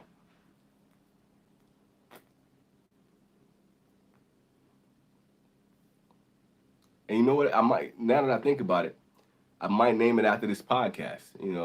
I might just go downstairs after I got to put my daughter's bed together in just a minute. I got to do that. But after I'm done with that, make the kids, some lunch. I might just go down there and just start working on that idea. I might call it a smoking jacket, and I might start working on that. So that's something that I've been thinking about a lot. If you open a cigar lounge, I might have to fly back to Japan, have to try one of those, have you try one of these Shaolins. Word up, man, come through.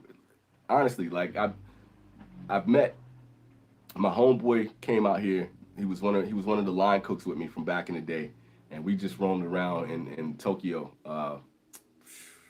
Probably a few months back before I got here. It was like right before I moved here, so maybe it was like 4 or 5 months ago.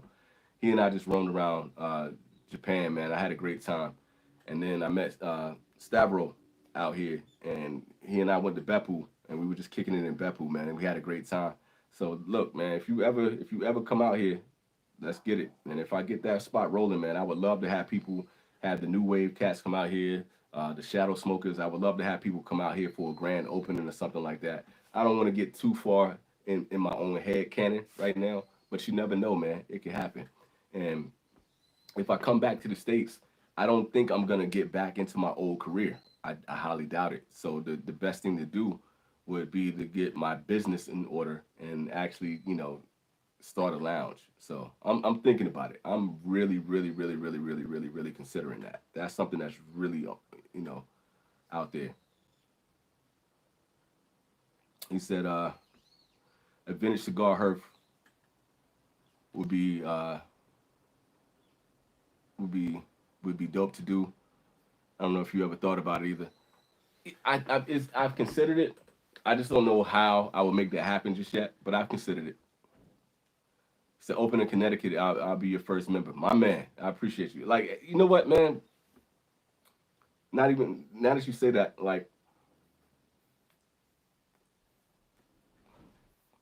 my brother-in-law lives in where is he? Is he in Brooklyn now? I think he's in Brooklyn, and he's been trying to get us back to the U.S. and trying to talk us into moving back.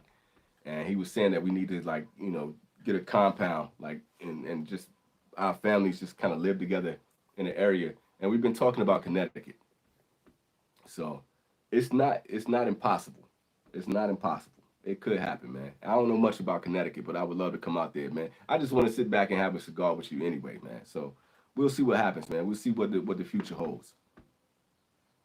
Yeah, man, it's all about chasing your dreams, man. And I think that's kind of why I've kind of been in this mood that I've been in lately because I've had these ideas that have been floating around and the stuff that I need to like pull the trigger on and to make happen. And I feel like part of me talking about this with you guys is what's kind of helping me to get the ball rolling. When I talked about it before, it made me sit down and to really like start nailing down these ideas that I've had for the smoking jacket and to continue that and to put that into setting up this lounge. I think Stavro has been really busy, man. I know he was saying that he had a lot of stuff going with his shop when he got back to the states. So I'm gonna check in with him. I need to see how he and his wife are doing anyway. But it would be another thing to just kind of keep these ideas rolling and motivating. And when I get back to the states in the next couple weeks or so, I got some family members that I want to talk some things to about too. So we're gonna see how that goes, man. You know what, man? In Cali, man, I don't know what their laws are, but there were like when I was in Fresno, there were a lot of lounges out there. There was Cigars Masfino, there was a lot of Cigar Limiteds, and there was another spot that I used to go to a lot too. I can't think of the name of it anymore. I told you guys, I'm forgetting everything about Fresno, but it didn't seem like it. I know the taxes are really high. I know that's the main issue that a lot of people were really complaining about and they were frustrated about. I'm the only thing that scares me, honestly, about doing the lounge thing though, is that is the cigar culture starting to die off? Is it dying with Generation X? I don't know like how millennials in general and how Generation Y. I don't know what they really think about cigars. I don't know if they're really a part of that culture. They're a lot more insulary. They stay at home a lot more, and I don't think they really. I don't know, man. I don't know if like I just hope it's an industry that can sustain itself. I know there was a little bit of a cigar boom, but the main thing that I was thinking about, like if you build the atmosphere correctly, people will show up. And I think the idea that I have for doing a cigar lounge is gonna be a lot more inviting to a lot of people. And because a lot of these people, they like now they're doing like these club spots, or they're doing these very old school super sophisticated cigar lounges, and I don't want to do any of those. And there's a to me there's a happy medium, and there's a part of the culture. I want to put that same pop culture vibe that I had with the vintage cigar as a show. I want to make that same vibe and turn it into a lounge. Does that make sense? I kind of want to have that same kind of vibe in there where it feels like a real chill spot that you can hang out, whether you're in your 50s, whether you're in your 40s like me, whether you're in your 30s or whether you're in your 20s. You want to be able to come in there and feel like you can and vibe and don't feel like it has to be real political or it has to be real stuffy or it has to be like it's so loud that you can't sit back and enjoy yourself. So that's what I've been thinking. You can see I've been thinking through this a lot, man. This has been something that's been heavy on my head for a minute. He said, I think there are cities in California that have a strict regulation beyond the state level. San Francisco being one of them. It has to be, dude, because when I was in San Francisco, I go to San Francisco a lot because that's where my wife's family is for the most part. Stockton, Sacramento, and the San Francisco surrounding areas, all the Bay areas, and that's where most of her family is. That's where I'm gonna be in the next in about a week or so, and I couldn't find any real lounges there, and I wondered if that was something that was going on with that. So now that you say that, that kind of stands out. Also, if you guys, when we were talking about burgers earlier, if you were ever in Daly City or if you're in South San Francisco, go check out Beeps Burgers. That is my favorite burger spot in all of America. Beeps Burgers is money. And if y'all know about Beeps Burgers, talk about that joint up in here, man. But saying that to say, but I really couldn't find a lot of lounges in San Francisco. So Doug said the young crowd needs some mentors to pass down the cigar culture. That's a good way to put it, Doug. It really is, man.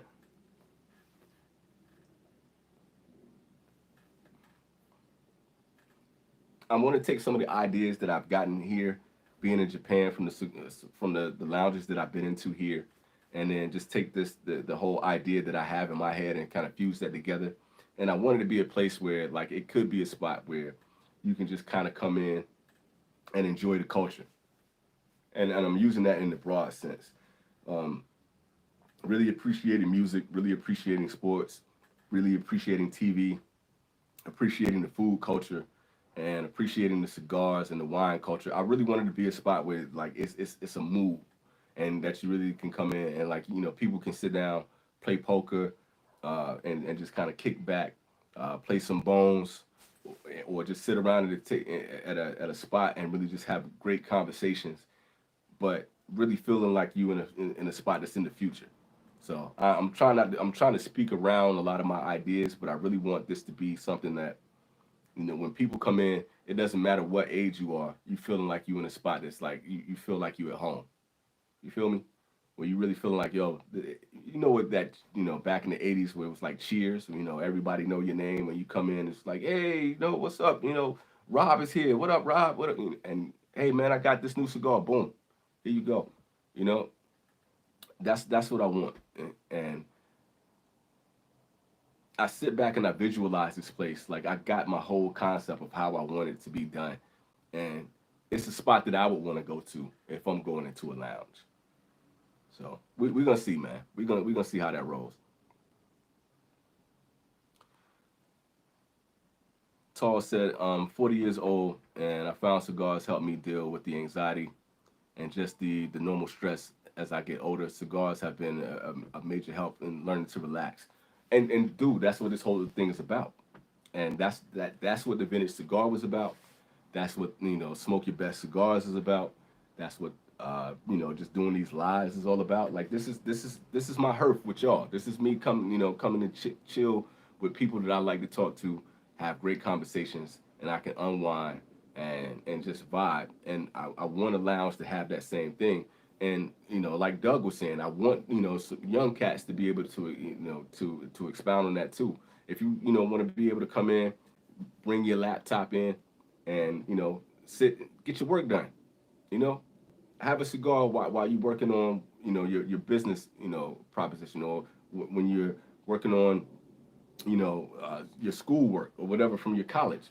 I want it to be that kind of spot, but we're gonna see, man. But that's the whole thing, is just to defrag and de-stress and just really enjoy some great flavor notes, great conversation, or get in a space where you can just get away for a minute. Amu said, I think the popularity of the cigar lounge culture with the young folks might differ locally too.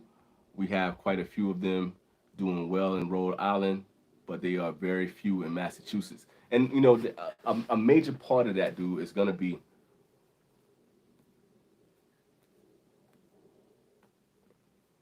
just like any business. When I was thinking about like a couple restaurants that I wanted to start a few years ago, I still got an idea for a restaurant that I want to do, but just like with real estate and anything, or any setting up any kind of business, it's location, location, location, right? You got to really be able to find the right atmosphere. You got to find whether you're in a walkable spot, what your competition is like in your neighborhood. And I remember doing all that stuff and doing all that paperwork, and it's really going to be like, are you going to put it in a place where people can, where it's accessible, and where you got the right environment? And I don't know where I'm going to land in the United States. I don't know if if I started something like that here, it could possibly work, but this is a military town. So it would be a matter of being able to get these young Navy cats to come in, but also have it feel welcoming and inviting to the Japanese natives here too. If I'm gonna do that, and I felt like in Zushi, in Yokohama, at Sugi, or Tokyo, I felt like it was easy. But being here in Nagasaki, I don't know. It's not the same vibe, and so that is a major concern, major concern. The owner sets the tone for how the lounges feel. No doubt you would create the EKB vibe there. Peter, that's the goal, brother. It really is, man. And I feel like I have the ability to be able to project my love of cigars and my relatability to people. I feel like I can project that in a way, and that's the most important thing. Like, I hate going into the lounge where you don't feel welcome, where you got the guy that either works the counter or is the owner, and he's like real stuffy, and he's like looking over your shoulder, and all that kind of stuff, or he doesn't make it feel like you're welcome to come in, or you can relax, or he's checking what type of cigars you have, and he's like looking down on you for the your selections and things like that, instead of being helpful. That bothers me. You know what I'm saying? So that's something that I really like. My background in general is hospitality, just being a butcher, being a chef, working in customer service for years, being a waiter. Like, that customer service vibe is everything to me. You know what I'm saying? That's something that I highly value. And I don't know. I think it's something that when I talk about these cigar owners, and for these companies, I talk about a lot, like the way Steve Saka has been going about things, about like how he is being welcoming to reviewers, and that he is giving feedback on his cigars, and he's talking to people, or if you have an issue with his cigars, he makes up for it. That kind of customer service goes hand in hand with bringing people into your brand. And that's a skill set that I feel like I really cherished and that I have. I felt like I had it when I was a butcher. Like I love my customers when I was a butcher. Like they love to come into the shop, and I educated them on the different cuts and how to cook, giving them recipes, and showing new options. I think when you are a consumer, you want the product that you're getting to be accessible to you, and you want to feel like you have that you're being sold, but you also want to have the idea that you're making the decision for yourself, you know, and that is a very important part of. And when you're in the lounge, man, that's your home away from home. You got to be able to sit down and feel like that you're welcome and that you want to be there. So we're gonna see, man. It's just something I think about a lot, man. This means a lot to me. You can kind of see how serious I am about the whole thing. Bro, whenever you decide to come here to Dallas, bro, let me know. I got a homie down there in Dallas, man, that I need to get down there to see. So I will definitely holler. We got to sit and put some smoke in the air. You know what's going to happen, bro. When I get down there, sooner or later, I'm getting there. Me and my wife have been talking about it. And I got some good burger spots that we can hit up since you don't like Whataburger. Yeah. But see, my thing is I prefer the little hole in the wall burger spots. I like the joint where, like, you can take it out of the foil paper and your bun is all steamy and your cheese is melting and you got grease on your bag. That's the spots that I like to go to. Those are my burger spots. Those are the joints where I'm just like, yeah, that's it. So yeah, let's do that. When you get followed into the humidor by the employee, it's the worst, man. It's the worst. And like nobody wants to feel like that. Like, okay, I want you to be around so like if I got questions, like, that I can ask you questions. But the only thing that you need in that is just to be like, yo, hey man, if you got any questions, just let me know what's going on. Or hey, we got a deal on these XYZ. Let me know when you come out of the humidor. But when you got somebody standing over your shoulder and like, hey, what are you getting? What do you want? Or they like pretending that, to arrange cigars and they just watching you. That's the worst feeling in the world, dude. I can't stand it. So when it comes down to it, 99% of people can't afford a $40 a day habit. And and that's the thing. To really be able to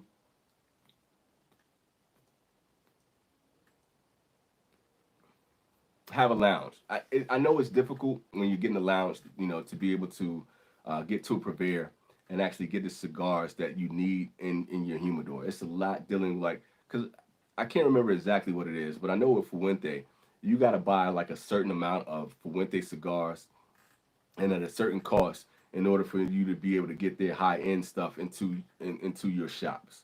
And I know that's business practice and all that kind of stuff, but having the relationships to get the right cigars in, and then when the people come in, you want to be able to have the same variety. That's like, okay, I got the Maduros, I got the Connecticut's, I got the Habanos, I got Sumatras and everything. You want to be able to have that kind of selection and you want to be able to have it where I got some $5 cigars, I got some $6 cigars, 20, 30, 40, 50, whatever the case may be, and you want to be able to have that selection in there, and that's the hard part of getting it.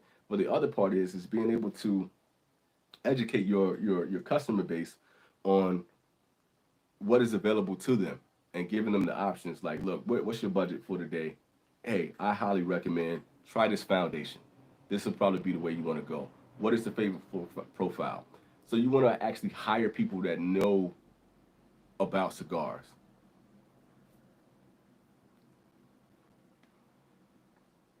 I learned that when I was a butcher, man, like your staff is everything.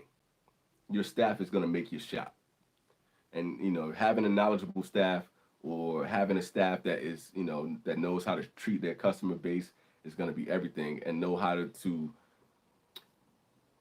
curate the customer experience to know how to get them to like, okay, if I show you what you need, then you will buy it without forcing it down your throat. And there's an art and a science to that whole process. But I think the shop that I used to work at called Pendulum, I think the shop is still doing well. I think they just had what their is their 10-year anniversary. I think they just had their 10-year anniversary a few weeks ago, and I think they're still rolling because they mastered that whole process. After I left, they're still vibing and they're still kicking, because they knew how to work with their customer base. They knew how to evolve with their customer base, and they knew how to actually, really work with their customers to show them what they wanted. When I was there, I made this burger called the Daddy Warbucks, and my whole concept behind that was that I took brisket, chuck, tenderloin, and I mixed the burger up in a certain way. I used a classic sesame seed bun, and I did pickles, and I did a special mustard that I made from that. And I sold that burger for, this was probably like 2015, I think, when I did that. And I sold that burger for $14. That's a high end burger. Sold it for $14 with fries, and that thing sold like hotcakes. We sold out in, I think, 2 hours. We sold out of everything that I had, and but I think it worked because I sold the burger in the right way. The burger tasted amazing, and I actually, I was able to give them an experience when they had it, because I was telling them like the whole process that I went through in seasoning it and making it, and I gave them the education that, I put the tenderloin in there just because it gave you a tender quality. So you got these huge chunks of tenderloin that was in the burger, but the flavor came from the brisket and the chuck. Those are the most flavorful parts of the entire cow. So I did that. So regardless of, how I season and process the meat, it was gonna taste good regardless. And when they came in, we had it, on the butcher paper, and I did a drawing of the burger and I put it up there, and I went on Instagram and Facebook and I posted the burger. And when I put it up there, people were just coming in the door, and they didn't care about spending, $15 on a burger, because I did it right. You got the story, you got the profile, and you got a banging ass product, and you got the customer service to go with it. So when you get that kind of thing, you don't mind spending. But the main thing about it is that the product lived up to the cost. So you get a lot of these cigars right now when you're spending $40 on a cigar, and then the cigars are blowing up on you, and the wrapper is, breaking, or the cap is coming off, or it doesn't taste like much of anything. That's when there's a problem with, with these exorbitant amount of cost, and you just paying for tobacco. You don't even know what kind of tobacco you get. And most of the time, it's just like, oh, it's undisclosed, or like, you know what I'm saying? So I think there's a way to do this and do it the right way. And it's a way that, to invite people into the culture and give them what they're asking for. We'll see. All right, Tall, thank you for hopping on, man. I appreciate it.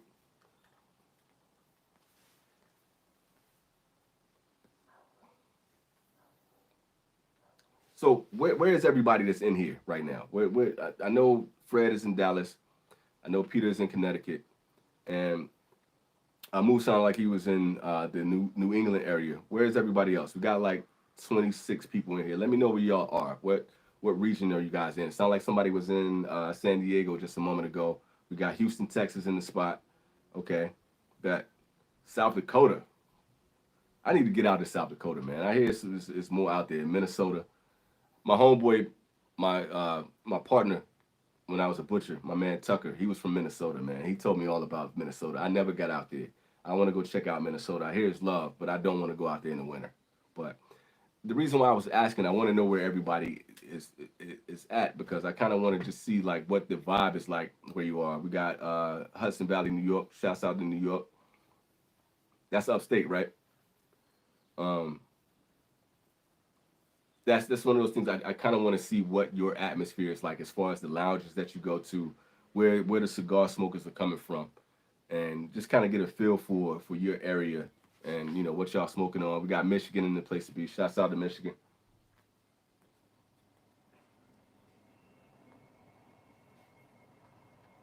That's mad love, man. Thank y'all for chiming in with that too.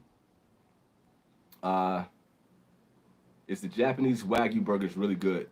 I don't know, Fred, if you saw that a while ago I did a review for the Red Meat Lovers, Dunbarton Tobacco, and I went. There was a spot that was we got Ohio. Shouts out to Cleveland. We I did that review because I wanted to have the red meat lovers before I ever smoked it. I wanted to smoke it with Wagyu, and I did that whole review on that. And the Wagyu flavor just took over the whole cigar. It just killed the whole cigar. Because Wagyu is such a succulent uh, flavor profile, and it was a spot that was right down the street for me that I could get A5 Wagyu at a really affordable price. And I don't know if that kind of spot is here. I haven't found Wagyu here yet. I know they sell it in a lot of the stores, but I haven't found like a butcher shop or a store where I can get it from yet, or like a grocery store yet. But Wagyu burgers are legit, and because the flavor in your meat is gonna come from the fat, and it's gonna come from whatever that animal ate and how it was treated. And the whole thing behind Wagyu is how they build the fat content in that animal. And they feed it nothing but like sake and specific grains and stuff like that. It's a beautiful flavor profile, and so the burgers are legit, especially when you got a good cheese on top of that. It's crazy. So that it's not just hype, man. To answer your question, Wagyu is where it's at.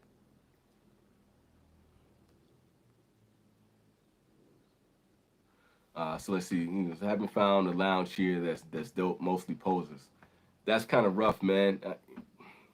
I don't know, man. I've been hearing like Texas got like some really cool spots, and Nick, everybody I know there like they like to hang out in Texas. They like good food. They like good barbecue, and they appreciate good bourbons and whiskeys and stuff like that.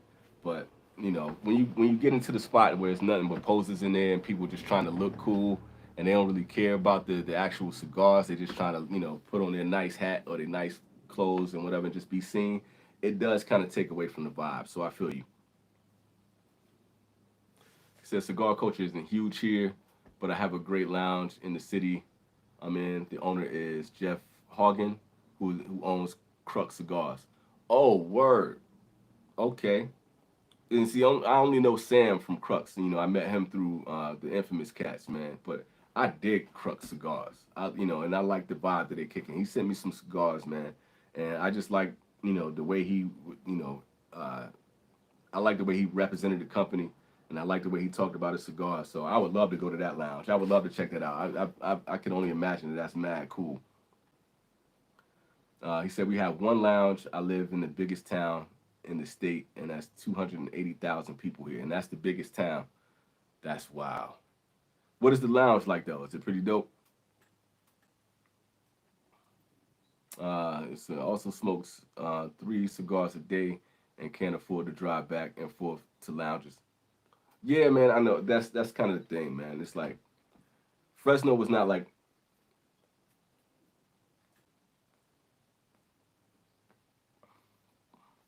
Fresno was not a huge city, and in both of my places that I lived in Fresno, the first house that I lived in, the Cigars Limited was right down the street. I used to go kick it in that lounge all the time. I got to the point that they knew me by name.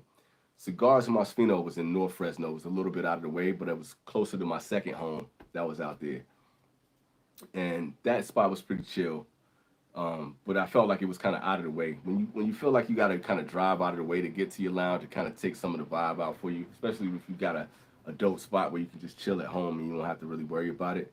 That makes sense. But once again, location is everything.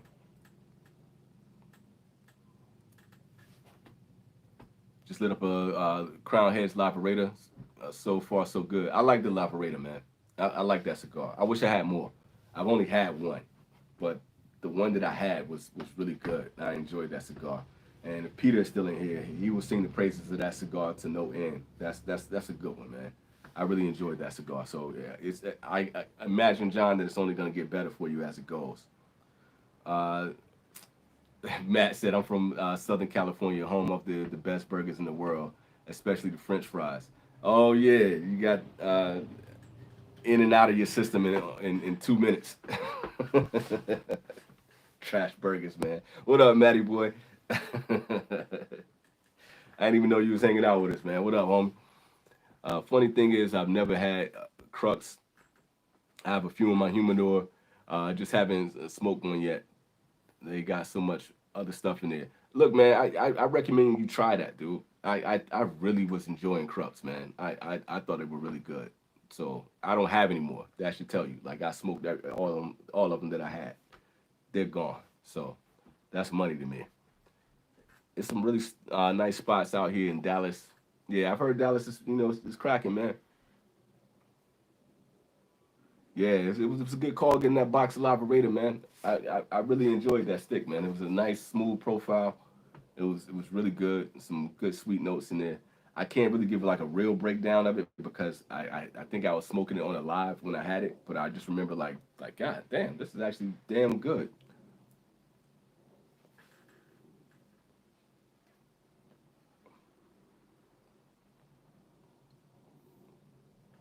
This is good too. This is still really damn good. Man, I should have asked you about that. So you just finished the 151 in the bigger size, way better than that 30 as Robusto I reviewed. I can't wait. Did you do a review on that, Matt, or were you just smoking it just for your own edification on that? I and compared to the 149, does it still like not compared to the 149 at all? I before I grabbed this one, I had the 149 in my hand, man. But I felt like that cigar was still kind of wet, so I just put it in a dry box right there. But I want to go back into it. So I think what I'm gonna do instead of doing that, sometime this week, man, I'm gonna have my last. I got one last 146 and one last 149, and I was gonna have those back to back. The reason why I didn't do that this time is because I was like, yo, should I wait on this until I get that 151? And then just have all three of them back to back to see how they compare. I think that's what I want to do. But like I'm itching to have like the Cocheca again, man. I really dig those cigars, man. I'm glad you like that 151 this time too. Yeah, man. DJ was on point saying that the Crux is a clean smoke, man. He was money on that one. Yeah, man. I heard that Bull and Bear was really good. I don't think I had that one in the pack, but that Habano was money too, though. Let's see. No, just smoking it to find out for myself. Good, man. You got to have that moment sometimes, man, where you just really sit back and enjoy it. Since I know Mike loved it, it's good, but still no 149. I'll take that. Because my whole thing is like, if you're just going to have a line like that, especially, of a limited batch cigar, you want it to be consistent. You want the 146, the 149, and the 151 to all be good. You know what I mean? And then, if they come out with the 153 or 154, whatever, it's going to be whatever down the line, you want that to be good too. Cali Cigars in the place to be. What up? I said, yo, EKB, it's hard to get a hold of the Andy Bulls out there as it is out here. Dude, it's next to impossible out here. Like, honestly, if it wasn't for the generosity just of a lot of people who were viewing the channel or the homie, Matt, sending out bombs, I probably wouldn't have had any of those Andalusian bulls. That's not something like LFD you can find on occasion, here in the lounges. Where I am right now, it's nearly impossible to find anything like that. It's nearly impossible. So when you got something that's like a limited, that does a limited run, I know they're regular production, but they sell out so fast. So it's gonna be hard to get anything like that in Japan. And Japan is just like a weird market in general. If it's not gonna be Davidoff, it's gonna be Cubans, Fuente, Placencia, Rocky Patel, and then good luck finding some other cigars sprinkled in there here and there. So when it comes to something like getting something like an Andalusian Bull or getting Crown Heads or something that's boutique, it ain't happening. So other than the other people's generosity, I never would have had that cigar out here.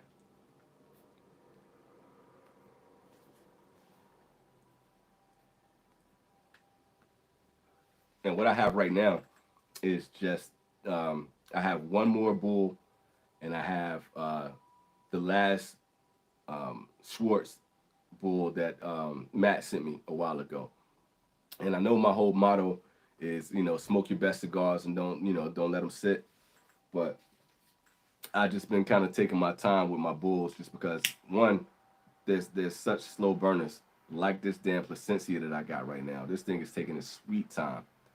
Where we at? 3 hours and 14 minutes. God damn. And this thing, look, I still got half of it to go.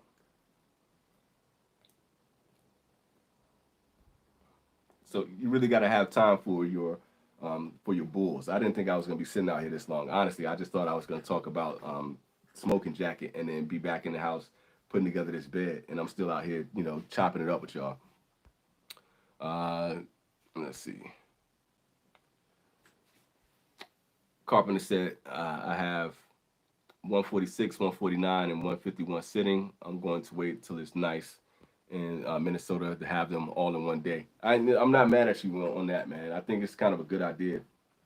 The weather is starting to kind of break here. I don't know if we're going into like a false spring, but I can see some of the flowers and whatnot starting to peek out a little bit. And I'm out here, and I don't even have anything under the shirt, and I'm sitting here chilling. I'm not cold at all, so I think we're kind of coming around. So it's the time to really sit back and enjoy that. I know it's gonna take a little bit more time for Minnesota before you can get out there and just sit with those cigars, but I think you're gonna enjoy them. That 149 is so good, man. It's it really is like a stellar release, and I was just hoping that the 151 was gonna live up to that 149.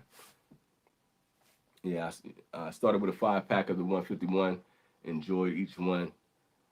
Just got a box of the for $79. Sound like you came up, homie. $77. You definitely came up, homie. This was the 6.2, and I was saying, Matt, that like this is like when you got the way certain cigars feel in hand, like the way the shark feels, and if you got like a nice Lonsdale, I put this hexagon shape right up there with it, man. I just love the way this cigar feels. I mean, it's smoking beautifully for one, anyway, but just the fact that it just feels right. I love this hexagon shape.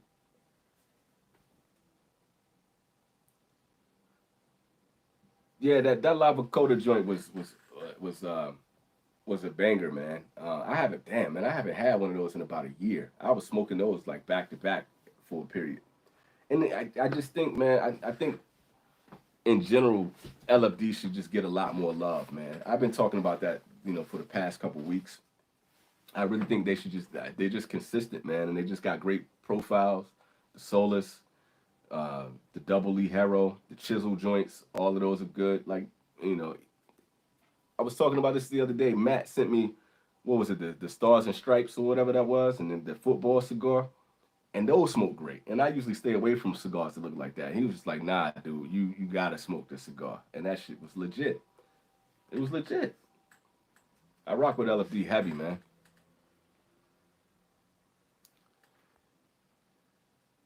He said the only one I haven't had is the 151. I agree with the 149. It's awesome. Fred getting love up in here. So yeah, man,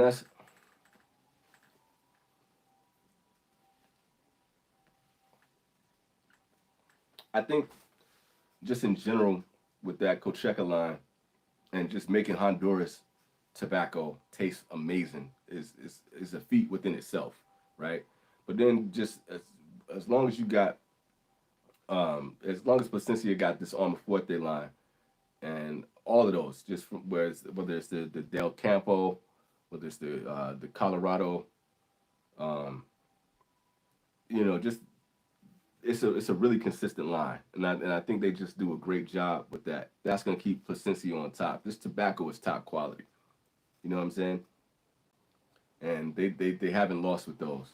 So that's gonna keep them like in the good graces of cigar aficionados all over, and it's gonna keep.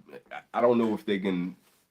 It's one of those things where like is Placencia gonna be able to make another line that can be just as good as that Cocheca and the Armadale, whatever, Armaforte, Armadale Campo, whatever, all of those lines. Are they gonna be able to sustain that? That's because this is going to be one of those things that as we progress and get older and you got a new generation of cigar smokers coming in, these are going to be the classics.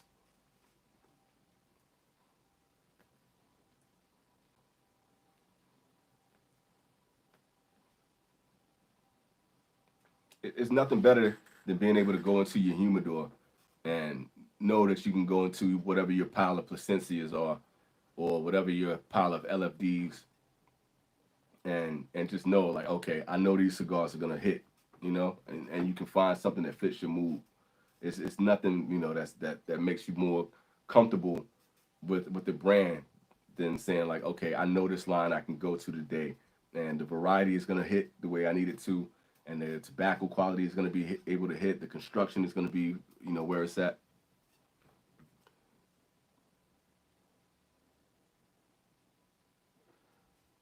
I know y'all going back and forth. Let's see,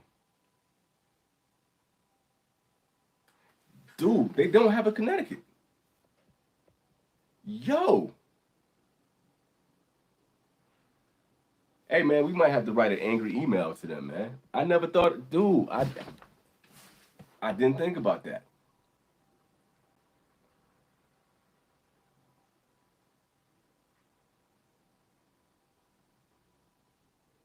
I'm pausing, man, because I'm really trying. They don't have a Connecticut, dude. You just blew my mind with that, man. We're gonna have to write them an angry message, yo. We're gonna have to send them like, hey, this is from the infamous crew, and you were really doing us a disservice. And if you guys, don't make a Connecticut, we're gonna have to just stop smoking your cigars or something. We got to say something. We got to say something to them. Dude, that wow.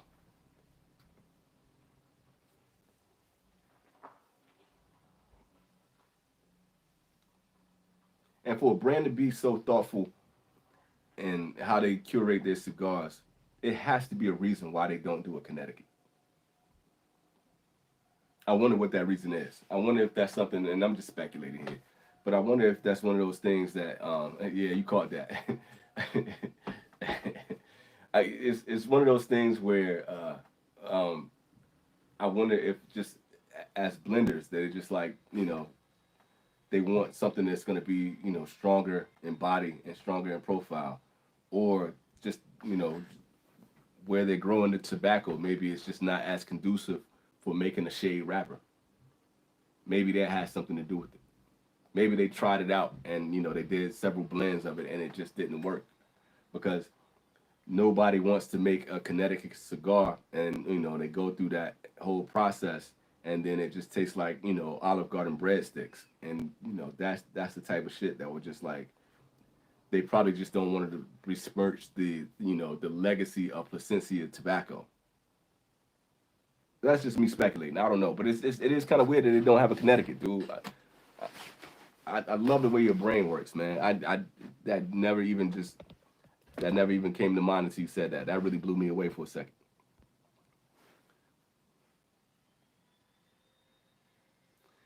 They have to, man, but it has to be something in there that they're just not with it,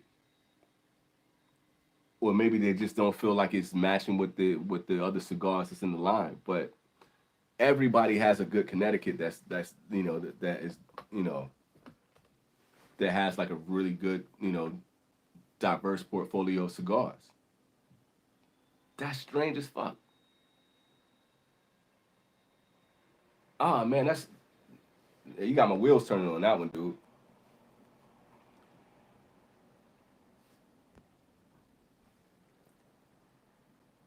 Yo, hey man. Sometimes people make cigars that taste like breadsticks. Yo, it happens.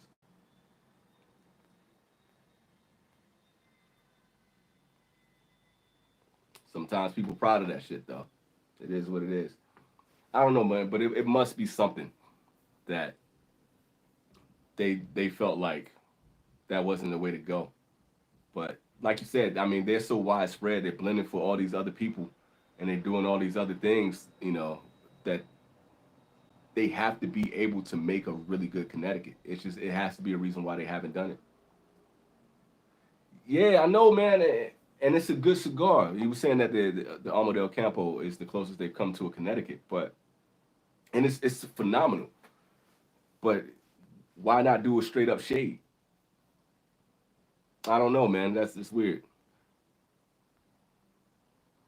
Said, can't wait till your episode of the Unbanded pops up, bruh.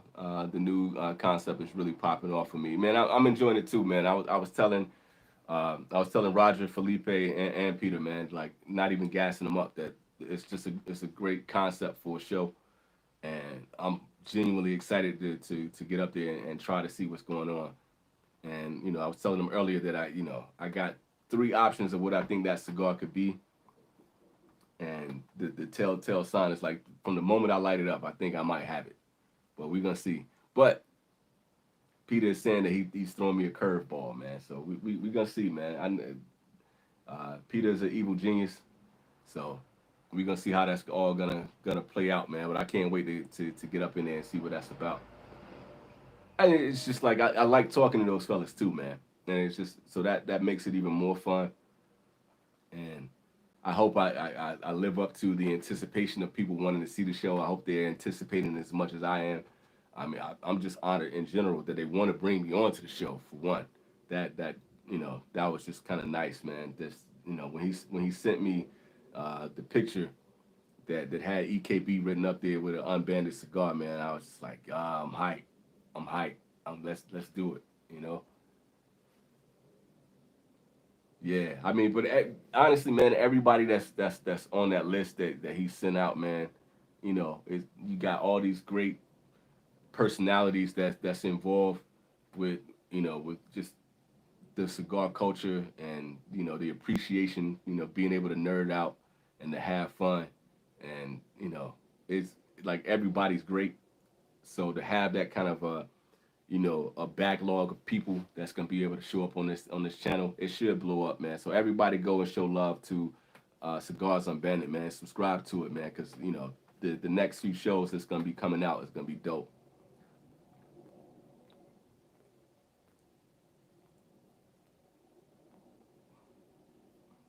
It's just good for the community, man, and it's good for just the education of with cigars, and being able to appreciate what you have in hand, and people giving their honest opinions, and just the fun of like being able to nerd out and talk about cigars on on that level. It's a brilliant idea, man, and it's just fun. Like I have fun just being just in the comments, man, and trying to guess the cigars, and seeing how people comparing who's getting what notes, and and seeing people's wheels turning and trying to figure out the cigar, and then seeing it drift off into other conversations, man. It's just good dudes smoking good cigars, man. I love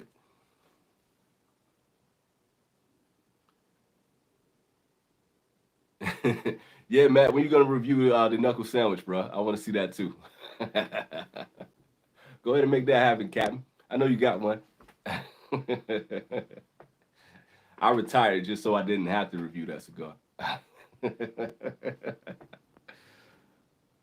He said I already threw a few guesses at Peter for what it is. My quick fire guesses were wrong. He's a tricky guy, but like Peter ain't gonna tell you right now what it is anyway, man. I do want to know what your guesses are. Matt was asking too, so throw them out there. I'm kind of curious to see what you got. Um, I don't think I had an idea of what Cigar Alchemist was too, but I don't think Peter's gonna do that. But my first guess was Cass Dagley, so we're gonna see. Um, I've just done one knuckle sandwich, a pepper bomb. I don't remember that review, man. I I probably commented on that shit too, but. And you see, this is the other thing, Matt. I wonder what you would think now, man. So it seems like your tolerance for the pepper bombs is growing a little bit, man. It seems like you are becoming a little bit more desensitized to all the pepper.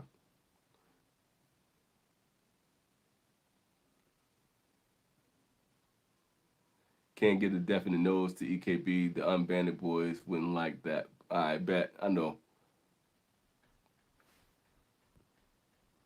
Yeah, but the one shit, yeah, and that's what I did too, man. I went through and but see, when I first got it, Matt to tell you that I had an idea like right off the top of what it was with the shape, but then we kind of like went down a little bit another train of thought. So it's a couple curveballs that it can be. So for me, I know those cigars well enough, having them, that I have an idea of what it could be. So for me, that's why now I was, we were able to narrow it down to three, and I got an idea of what it could be. So when I taste them, I'm gonna know right away. I'm gonna know, and I'm excited, but I'm not gonna spoil it. I want to have the fun of the show. I want to see what everybody else is thinking, what everybody else is getting. I'm really like genuinely excited to be on this show, man. I'm really excited to be a part of it.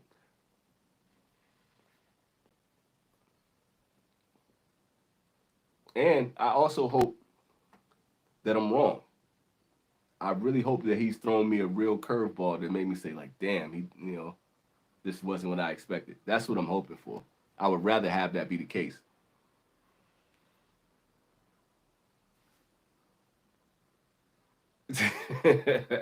Okay, I'll watch that 30th, man. I haven't watched it yet, man. I haven't sat down and watched the reviews yet. So I think the last review I watched was Cigar Head Fred's. I just watched his last review. That was real good. But I'll check that out. And I'm excited about these 30ths, man. I got the Sun Grown in Connecticut, and I think the third one. I think it was the Maduro. I think I got them all in my little shopping cart. I just can't get it. I'll probably have to wait till I get back from the states before I buy that, man. I've been spending a lot of money these past few days, man. Yeah, yo, I keep telling him, man, that he's Phil Ivy, dude. Like you can't sneak anything past him. And Peter's just racking his brain trying to stump Matt right now. So this is fun. This is why this is fun. This is why this is just a good thing to do, man. This is, I don't know, like this it's one of those ideas like, damn, I wish I came up with that one. You know what I'm saying? And you just can't do nothing but just show love to your homies for coming up with such a dope idea like that and just making it fun. And I'm hoping, like we was talking about, getting more young people into cigars. I think if more and more young people, come to check this out, they'll really be able to, just appreciate the fun in cigars and developing their palates, man. It would keep people intrigued, man. I love the nerdy side of the whole concept. Yeah, man. I know that you're saying that it's a letdown, man, and trusting your palate is one of those things that just is kind of a letdown for me too, in the same vein. But I gotta try it for myself, man. If I can suffer through those Ferio Tegos, I can suffer through a Perdomo.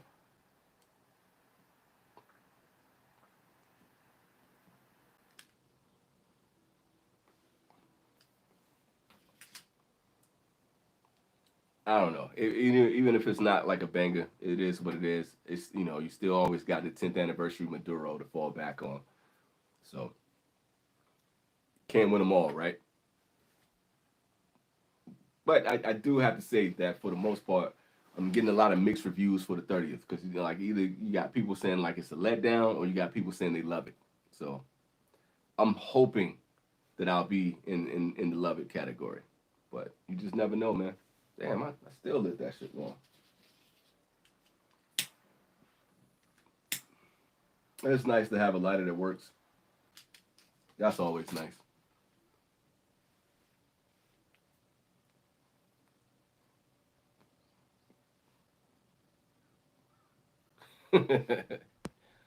No, man, it's kind of fun to see Matt like just crush everybody's dreams. You know, when he called out that last cigar, man, you could see it on Felipe's face. It's like, how the hell did he get this? And he couldn't even hold it. That Matt was like dead on it. You know what I'm saying? Like, and that was part of the fun for me too, because I was like, this motherfucker actually got it. And just looking at Felipe's face is like, shit. That's part of the fun.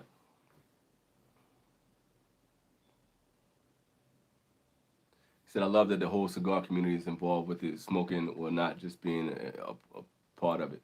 It's really cool, man. And just, I don't know. I'm looking at it from a personal point, just coming out of dealing with that whole nonsense of, just people trying to push other people out of the cigar community and, just trying to, make it uncomfortable for people to really enjoy this and just to see everybody coming together and having fun, sharing bombs, discussing cigars, and really being able like to see how everything is like woven together. Like it's so many people that have their own connections, and it's only like 1 to 2 degrees of separation, from every facet and corner of this cigar community. Everybody's tied in and connected some way or somehow. That's really just like it's the dopest thing, man. And I was talking about Rob Insomniac with his recent show that he did on Rumble, and like the feedback that he was giving on cigars, and he was talking about how many new people, how many people are reviewing cigars now, and feeling like some people are clout chasing and all that kind of stuff. I I'm happy with more people coming into this. It was the right time for me to step away from doing reviews, but I didn't want the reviews, all the way around to stop. I'm still watching everybody's reviews when I get time, and just it's the more the merrier. When you look at the space of just YouTube in general, imagine saying like, yo, if it's gonna be true crime shows or true crime reviews on YouTube, and only having 1 or 2 people, giving their perspective, or imagine if it was only 1 or 2 people, you know, talking about NBA trades or whatever the case may be. Imagine if it was only 1 or 2 people doing movie reviews. When this new Madam Web movie came out, the Spider-Man Sony movie just released. Everybody is taking a dump on this movie, but it's so many different movie reviewers that are out there just talking about this one topic. I go through and I watch everybody's review because somebody's going to have a slightly different perspective than the other reviewer. John Campy is going to be a little bit different than the Big Thing.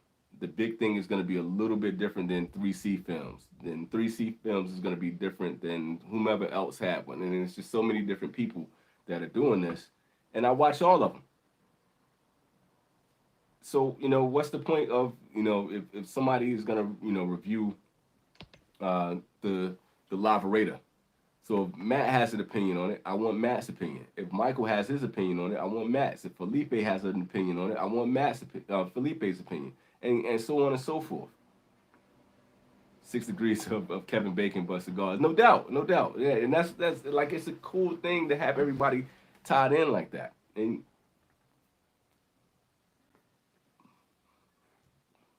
I look at it just with the Infamous crew. For the most part, I'm usually gonna align more with Matt's palate, but every now and then we might be on a different magical toast of a cigar. I might be on one side of the toast, he might be on the other side. But then I can go over and get Michael's opinion, and then I can get John's opinion. I'll probably be completely different from what DJ's opinion is, but I love the fact that we all can just chop it up about these cigars and have a different opinion. I remember it was one cat, man, that was like, and he was bitching and moaning like, "Oh, you guys are all reviewing the same cigars at the same time." That wasn't intentional, but what's the problem with that? Why would you be mad at that? You got this one cigar, and you got 5 different opinions on that one cigar, and you get to be able to take something from each of us at the time that we're reviewing these cigars. How is that a bad thing? Unless you really can't make up your own mind and you need somebody to tell you what you think about cigars. That's crazy.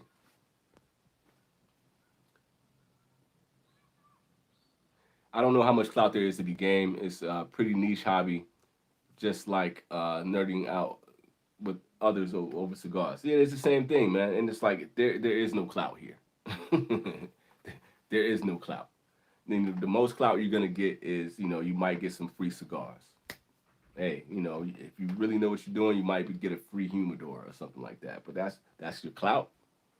I mean, if that was the case, man, I would have shut all of this down completely. But I like the fact of being able to still nerd out over cigars, make friends, and I'm sitting here for almost 4 hours just talking to you guys about cigars. I need to go in and build this damn bed, but I'm gonna do that in a minute.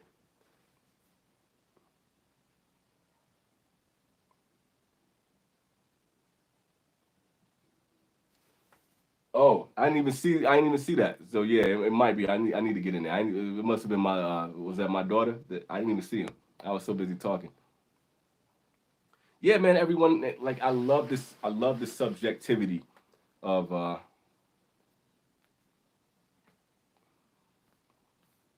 of everybody's palate, and that's kind of the beauty in finding where you align and finding where you differ. And I love when somebody gets something different in a cigar that I didn't get. And it gives me, a dragon to chase that I can go back in like, hey, maybe I missed something with the cigar. Or like, damn, maybe I don't get this on a lot of different cigars. Maybe my palate doesn't pick up on that. And that's kind of the fun, man. And the fun of just playing with words in general and the different ways that people describe a cigar or that people set a mood around a cigar. That's like the level of creativity in that, or just being able to, like I love Bruce Lee. It's the art of expressing yourself, and that's kind of the beauty in being able to express it, or to be able to convey what you're getting from a cigar, and being able to give that to somebody else, and then like, oh, dude, I got exactly what you got from that. That's fun. That's fun, man.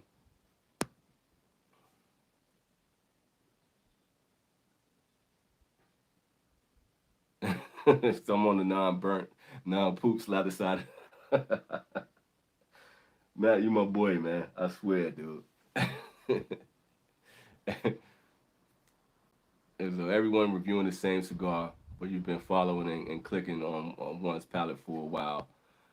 So that's whose opinion you appreciate the most. Yeah, I mean, look, you always gonna find your home, with a cigar reviewer, and that's kind of the fun of it, and that's the thing. Like when I was talking about the movie reviews and stuff like that, I can't stand John Campion's personality. I really think he comes off like a dick. But I watch his show because it's probably the most informative show about all the different movies, reviews, and all that kind of stuff like that. Um, but you got other people that like I enjoy their personalities a lot more, and the show might not have the same kind of cohesive delivery with the information, but it might be more fun. So you're gonna find your places that that suit you and suit a lot more. And my whole goal when I was doing reviews, was to really like I wanted to be a little bit more entertaining, you know, and somebody else's reviews might be more informative, and somebody else's review might just have like better music, and it might just have a better atmosphere. It might have better production, and everybody's taste is gonna be different. You know what I'm saying?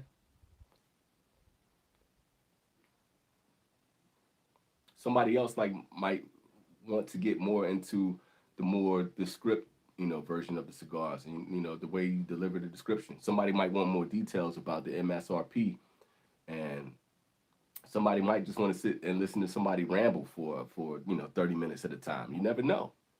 You never know, man. And so it's better if you have more people bringing their seasoning to the sauce. Bring in more seasoning, more the merrier. Yeah, I see. I've gotten nutmeg in a cigar quite a few times, and but that might be the one thing your palate just may not pick that up from the tobacco, and that doesn't mean that somebody's making stuff up. I do feel like sometimes that it's certain people that just make shit up, and that happens. But the other side of it is just like your palate may just be different from what mine is, and just say for instance if I've never had um, like just say star anise. If I don't know anything about what that tastes like, how am I ever gonna pick that up in a cigar? That might give somebody something like, oh, I need to try this. I need to try a dish with this. Maybe I need to cook with this to see if I can understand what this flavor note is talking about. Or shoot, when somebody's like describing different woods, are you barbecuing more with a mesquite or more with hickory or with applewood? So the more knowledge that you have of that, the more you're going to be able to pick out those flavor notes on a cigar. You got. Most people have come across. I'm back. Most people have come across cedar more often than not, so they can probably identify cedar in a cigar more than anything. You know what I mean? So if you were dabbling around, if you expanded your palate enough, you're gonna catch more than somebody else. Like for me, I can get coffee and espresso only because I've tasted them before and I know what they smell like. I've been around it enough, so I can kind of differentiate the two. But somebody else who is more developed as far as drinking coffees and experience with coffees, they can kind of nail down like, oh, this reminds me more of a Colombian, this reminds me of an Ethiopian coffee, or whatever the case may be. They're going to be a lot more detailed than I would ever be in being able to convey that flavor note. Just tasted blue sprinkles on the last third. Hey man, you know those quotes come out sometimes. You know, somebody might like blue sprinkles on their ice cream, so they might know that. Yeah, hey, you never know. I know I can't remember what cigar it was,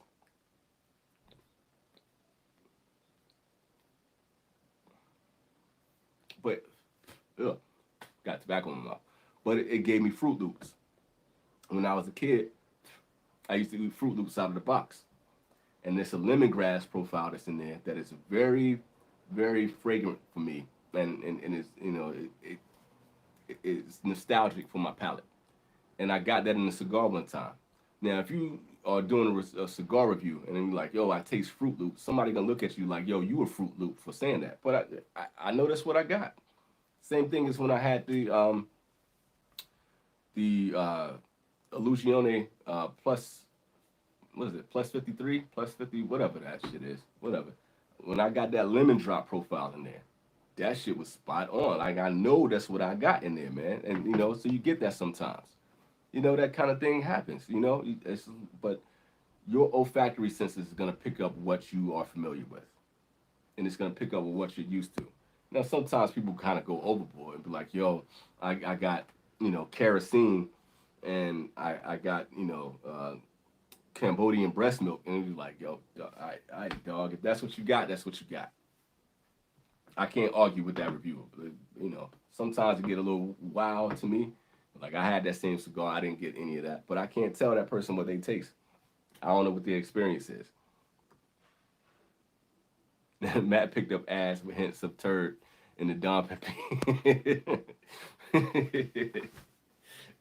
We go. But you know what? When I did the just the other day when I was smoking that the man by Don Carlos, the Arturo Fuente joint. That joint smelled up like straight manure. It really did, And it's one of those things. It's like I don't mind if my cigar is gonna smell like that, that's it. It should honestly, with the soil and all that kind of stuff, and how they're growing that tobacco. But I don't want it to taste like that. It's nothing worse than if you're getting a cigar and it just tastes like ass. That is frustrating. And Fred was talking about with that Grey Cliff when he had it, and he said it tastes like battery acid. It's the same thing with DJ when he had I keep saying the Quattro Cinco because I love that, but not the Quattro Cinco. God damn it, the Agent Room cigar. Y'all know the one I'm talking about. Agent Room Quattro. You know, the way he describes that cigar, like it just tastes like ass to him too, and he said it burns his palate. I believe him.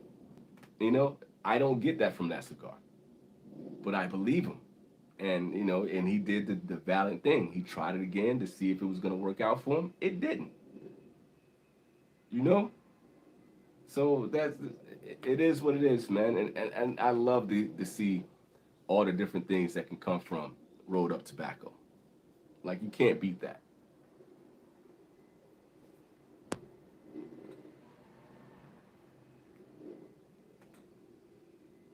Said I wonder when companies are going to start growing hydroponically infused tobacco on a whole new level. At some point in time, man, there has to be an innovation. It may not happen only because It's just the tobacco industry in general is a very tradition based. I don't know the word that I want to use here, but it's very traditionally based as far as just the way companies operate. And but somebody is going to be an innovator. You know, the same way when it comes to cars, the same way when it comes to technology, the same way. Even when you're thinking about just with the way people grow different strains of weed, and hydro in the '90s when people started doing hydro, that changed the game. For a minute. I remember when hydro was popular in the '90s, man, and like you got that, yeah, the Asian room. But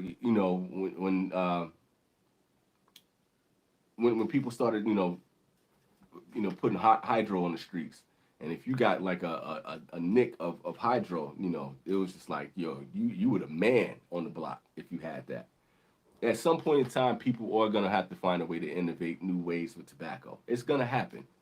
Um, it, but the pushback on it, from the gatekeepers, it may take a while before that really becomes something that could really like change the way we look at tobacco.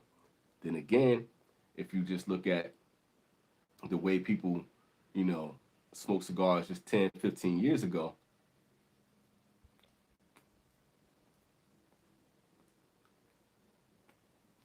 it was Cubans and Dominicans.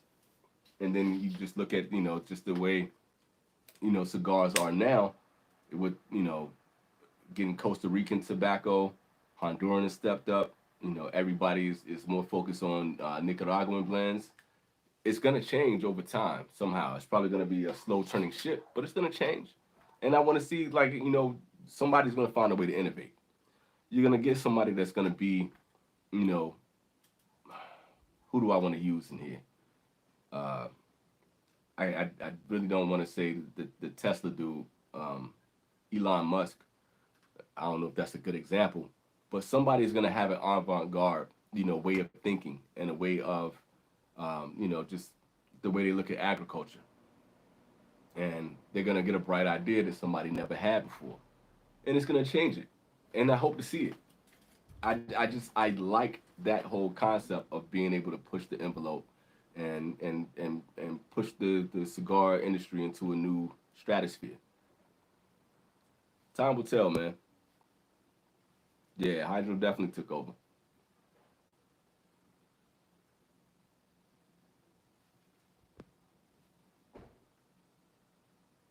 It probably would, man, but I don't I don't think that you're ever gonna stop, you know, doing just like with coffee. You're never gonna stop doing it in a more traditional form.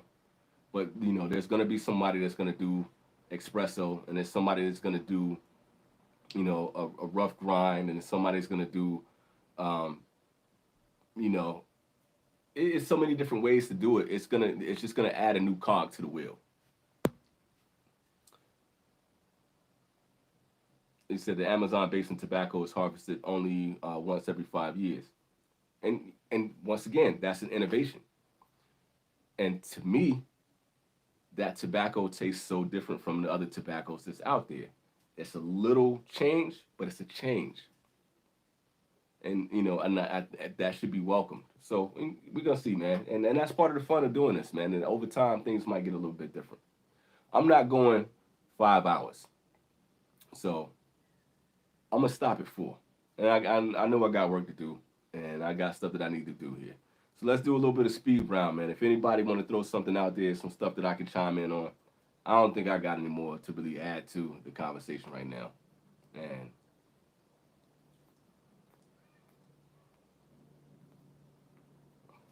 we got 18 people in, 50 likes. Thank y'all for really making this fun and entertaining. I didn't know I was gonna go this long. I really didn't. Probably gonna get in trouble. But what else y'all got, man? Let's put some of your thoughts on the table, some of your opinions before I get up out of here.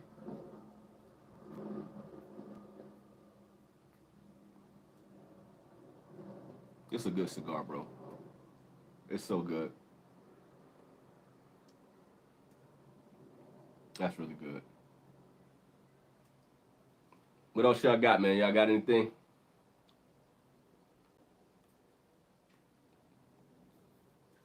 If not, I'm gonna brush the smoke off my teeth, man, and get to work.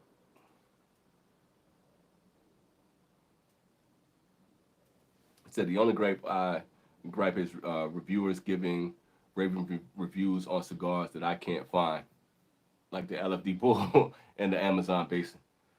Man, yeah, that is kind of rough, man, and it's frustrating. But it's also part of the thrill of the chase, man.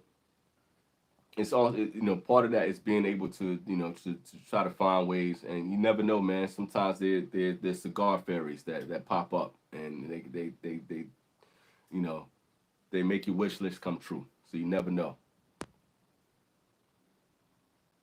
How is the Cuban cigar hype in Japan? Japan is about 10 years behind as far as it goes with cigars. So really, the majority of what the people who do smoke cigars in Japan smoke is Cubans, Cubans and Davidoff. So the hype is real, and it's just the fact that you can get Cubans here without any kind of embargo or anything like that. So they have access to it. So that's what their palate is more accustomed to.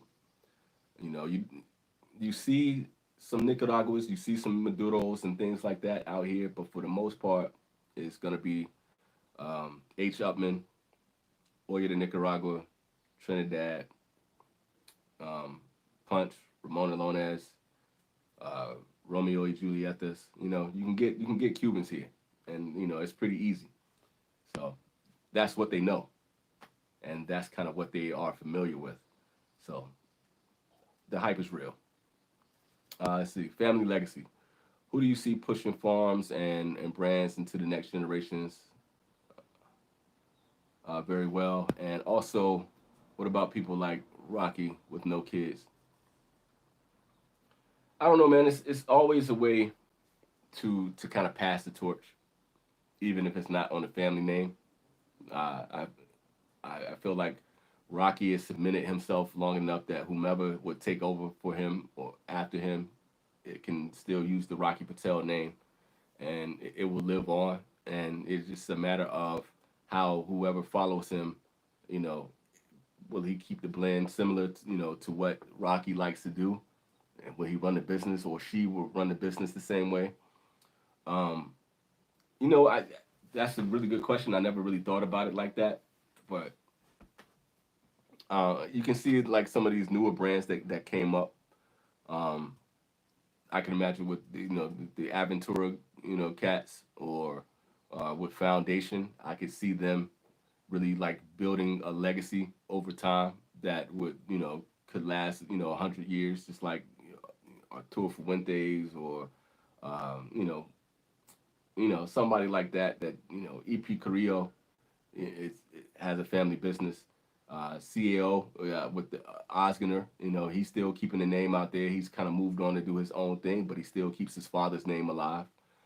It's a fascinating thing to kind of think about it like that. It's the thing about time is that you have to let time take its course. And you got to really be able to see, you know, when in 20 years, when I'm in my 60s, it's gonna be funny that who knows, my son will be about 30 years old, and he might be in the cigars, later on down the line, and it'd be funny to see that he's still smoking, Dunbarton tobacco and trust, because his dad liked to smoke that. That's kind of a fascinating thing. Or he might be like, yo, my dad liked Foundation a lot, so this is what my dad used to have. My dad smoked Placencia, so I'm gonna keep running with that. It's kind of only way is with time. Time has to run its course for you to really get a true perspective on how that's going to work out. The future is such a fascinating thing, man, and legacy is a fascinating thing. So I'll let you know. I appreciate you chopping it up with us for so long, brother. Take care, man. I will do if you do the same, man. Thanks for being here with me, man. I can't do these lives without y'all. I can't go this long, you know, it's very difficult to get this much interaction on a live, and it's very, to have, 50 likes on this is crazy to me, and so I'm grateful to y'all. I can't do this without y'all, and thank y'all for keeping, the vintage cigar alive, and keeping it well, and keeping me, entertained, and keeping me, focused, and working out these ideas and bouncing these ideas off of y'all, and being able to nerd out over cigars.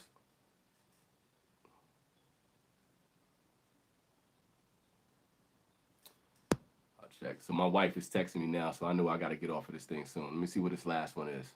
He said, but those prices are crazy on Cubans now. They are, man, and so I know they've increased some of the prices out here, but I haven't been buying the cigars here, honestly, especially after I had that bad experience when I moved to this part of Japan.